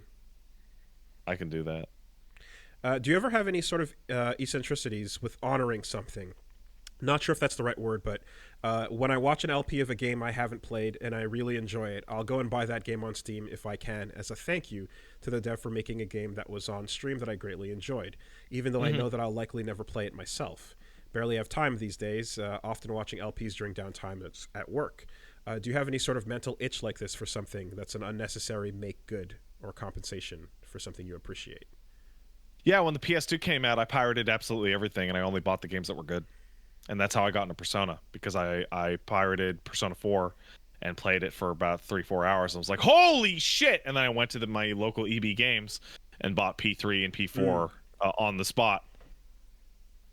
I don't know if this really applies, but like the way I guess the like DoorDash and like kind of Uber Eats delivery system stuff works is like you kind of it has like a preemptive tip thing when you go to order. Yeah. And like there's cases I've had of like motherfuckers like stealing my shit or like I've had to my not shit deliver stolen.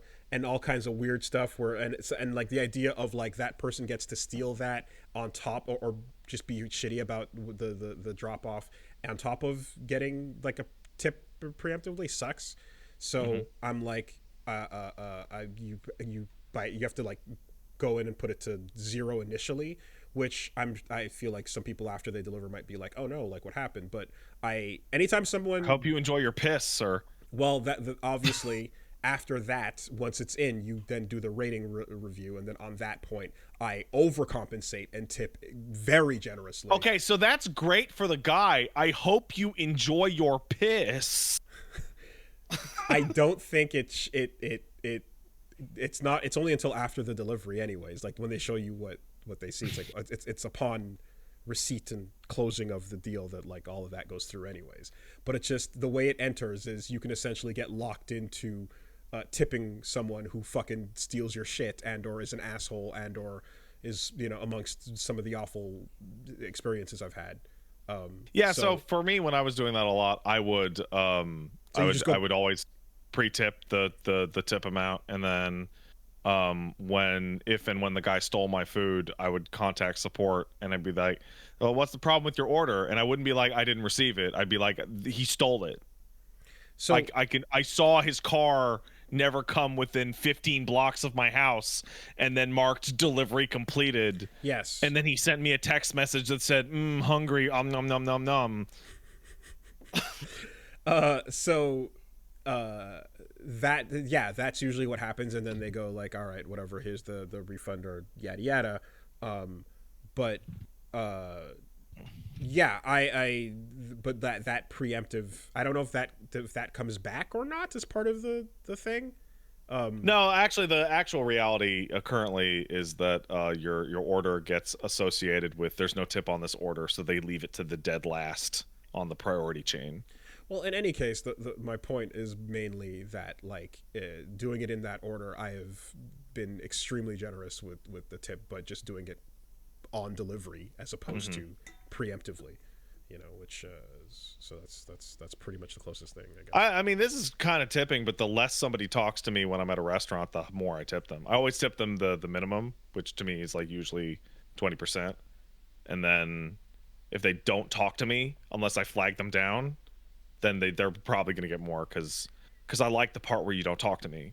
Yeah, I mean as the meme went, it's like Uber driver ... me ... 5 stars.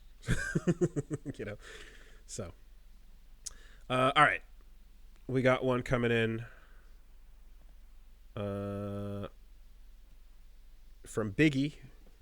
Dear Block Button and Drive Impact, given that RGG's studio wait am I Block Button or are you Block Button? I want to be Drive Impact. I don't I don't really block. I don't block much, if ever, really. I So also hate blocking. I just want to. All I right. don't Well, you can have it then. I'll be block. know. Given that RGG Studio was the people that made the recent remaster of VF5, what would you think if they made a new Virtua Fighter from the ground up, possibly adding a bunch of Yakuza characters to the roster, yada yada? That's never gonna happen. Um, But there's like a you can play Fighting Vipers 2 and Sonic the Fighters in Yakuza. Like a Dragon Gaiden right now, and they're easily the best versions of those. so I think that like eventually a new Virtua Fighter is going to happen. I just think it is going to take a while. It'll be fucking possibly years. Yeah, they need to think up an And- innovative new way to make sure it doesn't sell any copies. And I could see it as well being like brought it like I could see it being a we're gonna take whatever staff was around for the last re-release they just did, plus some of the RGG team that are available, because clearly they keep including it in a way that like they're close to the franchise. But I just think this is gonna be years before you get to see this. But at some point in your long life, God's willing, you're gonna hear the word Virtua Fighter again. Eyes are fully glazing over as you say Virtua Fighter. The pain is too deep. Yeah, I can't bear myself to feel. it's like it's one of those things where like I've been using this answer recently a bunch, but it's the real. I'm like, look, life is long, man. It might be fucking 15 years before you hear the name again, but at some point you're gonna hear it again. you know. All right. Here's one coming in from Andy. He says, "Hey boyos, I'll try to keep it short. A lot of games use some form of diegetic storytelling, like books, emails, audio logs, etc. I only think on a rare occasion they've been done well, like MGS5's long-form logs or Control's classified documents. All other games and their worlds often feel half-baked and stuffing bookshelves or computers and things like that. It's really bad in like a lot of games. Taking time to read them feels like a chore and often breaks the flow of gameplay. I realize they're not mandatory, but sometimes it feels the developers are just checking a box on a list of content rather than doing something creative.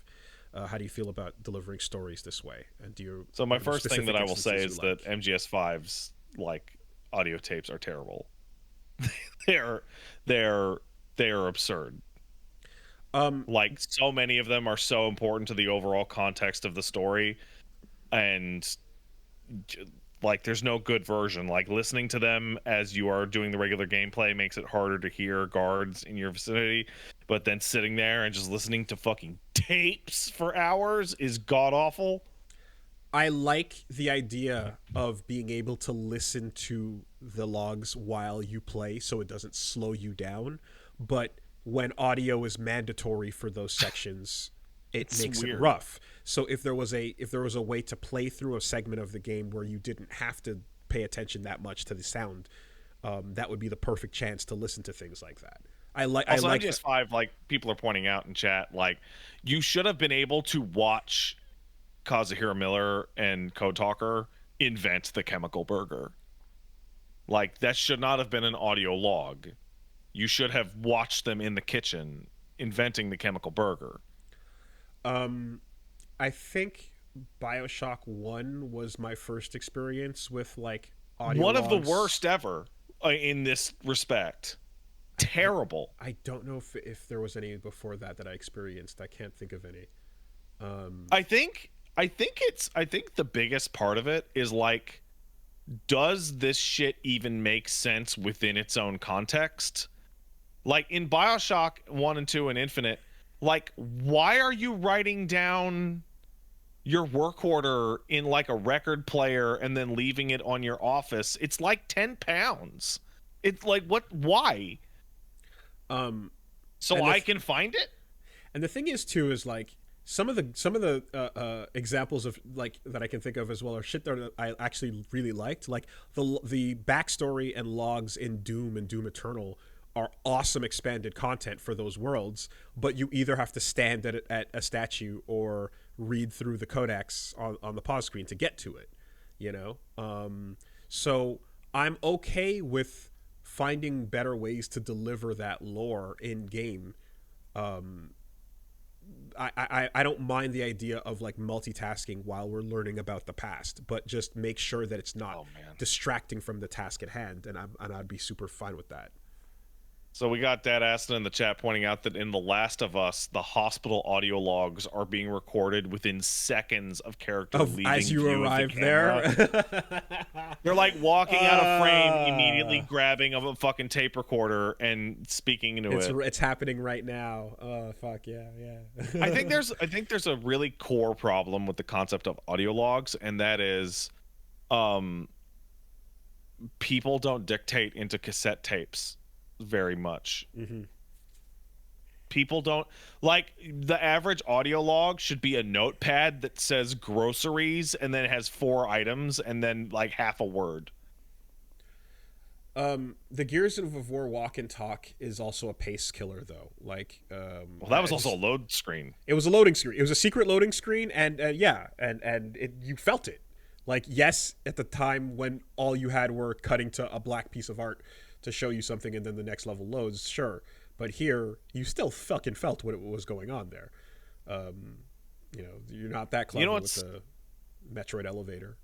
You know what's really strange is that despite ostensibly it being exactly the same thing in Human Revolution and Mankind Divided, breaking into people's email addresses and reading their fucking emails feels completely different. Right. Because they're all written like a real email that you would find. It makes sense that they would actually write it in most cases.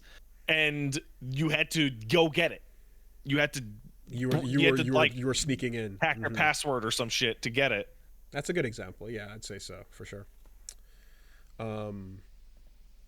Yeah, you played BioShock 1, right? You were just talking about it. Yeah. Okay, do you remember how like the big twist in that game is really cool, but I recently replayed it like last year. Most people forget that right before the big cool twist, they actually do some embarrassing hack shit like one room before it.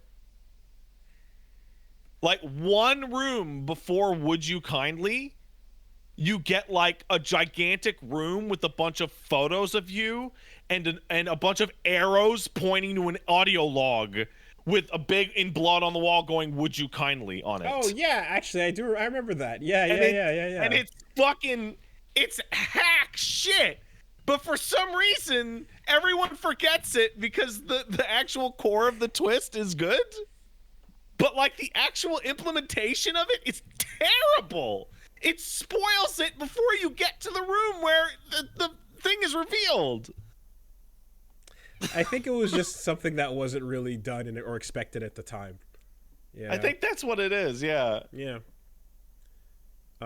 Because I feel like I read that and didn't fully understand the context of that when I saw it. Like I think who doesn't need fucking audio logs is fucking Jazuma Joryu. Sure. No. Anyways, though, I think MGS5 would have been fine if the context didn't interrupt your actual gameplay in a way that was detrimental. Also, I will say there's another problem with MGS5's cassette tapes. There's no. Maybe I'm wrong. Hey, I'm gonna put my hands up. If somebody tells me I'm wrong, I'll admit it. I don't think there's a way when you're sneaking around to quickly pause the tape. No, I don't think you can. I think it was... Okay, because that was a massive problem for me when I tried to play the game. I think you had to reload it, fast forward to the part, and then unpause. Yeah. Okay, because every single... Like, because I'm living with my girlfriend, now wife. There's a cat doing stuff. Now I have a baby. Sometimes I have to pause the game and stand up and go do something. And I would pause, and the fucking tape would keep playing. And I'd be like, well, fuck. And they're like 15 minutes long. It sucked. It kind of killed my desire. I've still never played MGS5 for more than the first or second mission because of this. Interesting. I ended up just sitting on the pause screen. like whenever I wanted to listen to any of them, but I also played it off stream. Yeah, dude, that also sucks. Yeah, I Sitting there listening to fucking audio tapes for hours. I just sat there and what I was gonna say. Oh yes, so the walk and talk / codec discussion, etc., while you move and play in a way that's not detrimental. I think God of War, right? Walking around with Atreus. You haven't played Ragnarok. No, but I'm talking about the first one. The moments in between downtime where you have little conversations and then you just move on to the next bit, all the way up to the finale, right? Is just like in transition between battles, we are having a little conversation. And I think that, like, I feel like those were... So you're right for God of War 2018. For Ragnarok, you are so wrong, because holy shit, dude. I'm talking about the one I saw. There are like massive 2 hour long sequences of what are essentially walk and talks. Okay. And it's like, ooh. Yeah, not good. Yeah, I'm talking about the first one. Yeah. They put in the new game plus and they let you play with all the weapons early, and I'm like, that fucking sounds awesome. And then I remembered that you got to play as a different character than Kratos in that game, and when I'm never ever ever gonna replay that game ever again. Terrible. All right, that'll do. Is this what we're going with down here that you sent me? Is that what we're going with? No, I don't know about that. I just saw that and just okay. I recoiled from the fucking screen when I saw Zenith post the phrase "a link between wombs." Physically recoiled when I saw that in our earlier conversation. Perfect.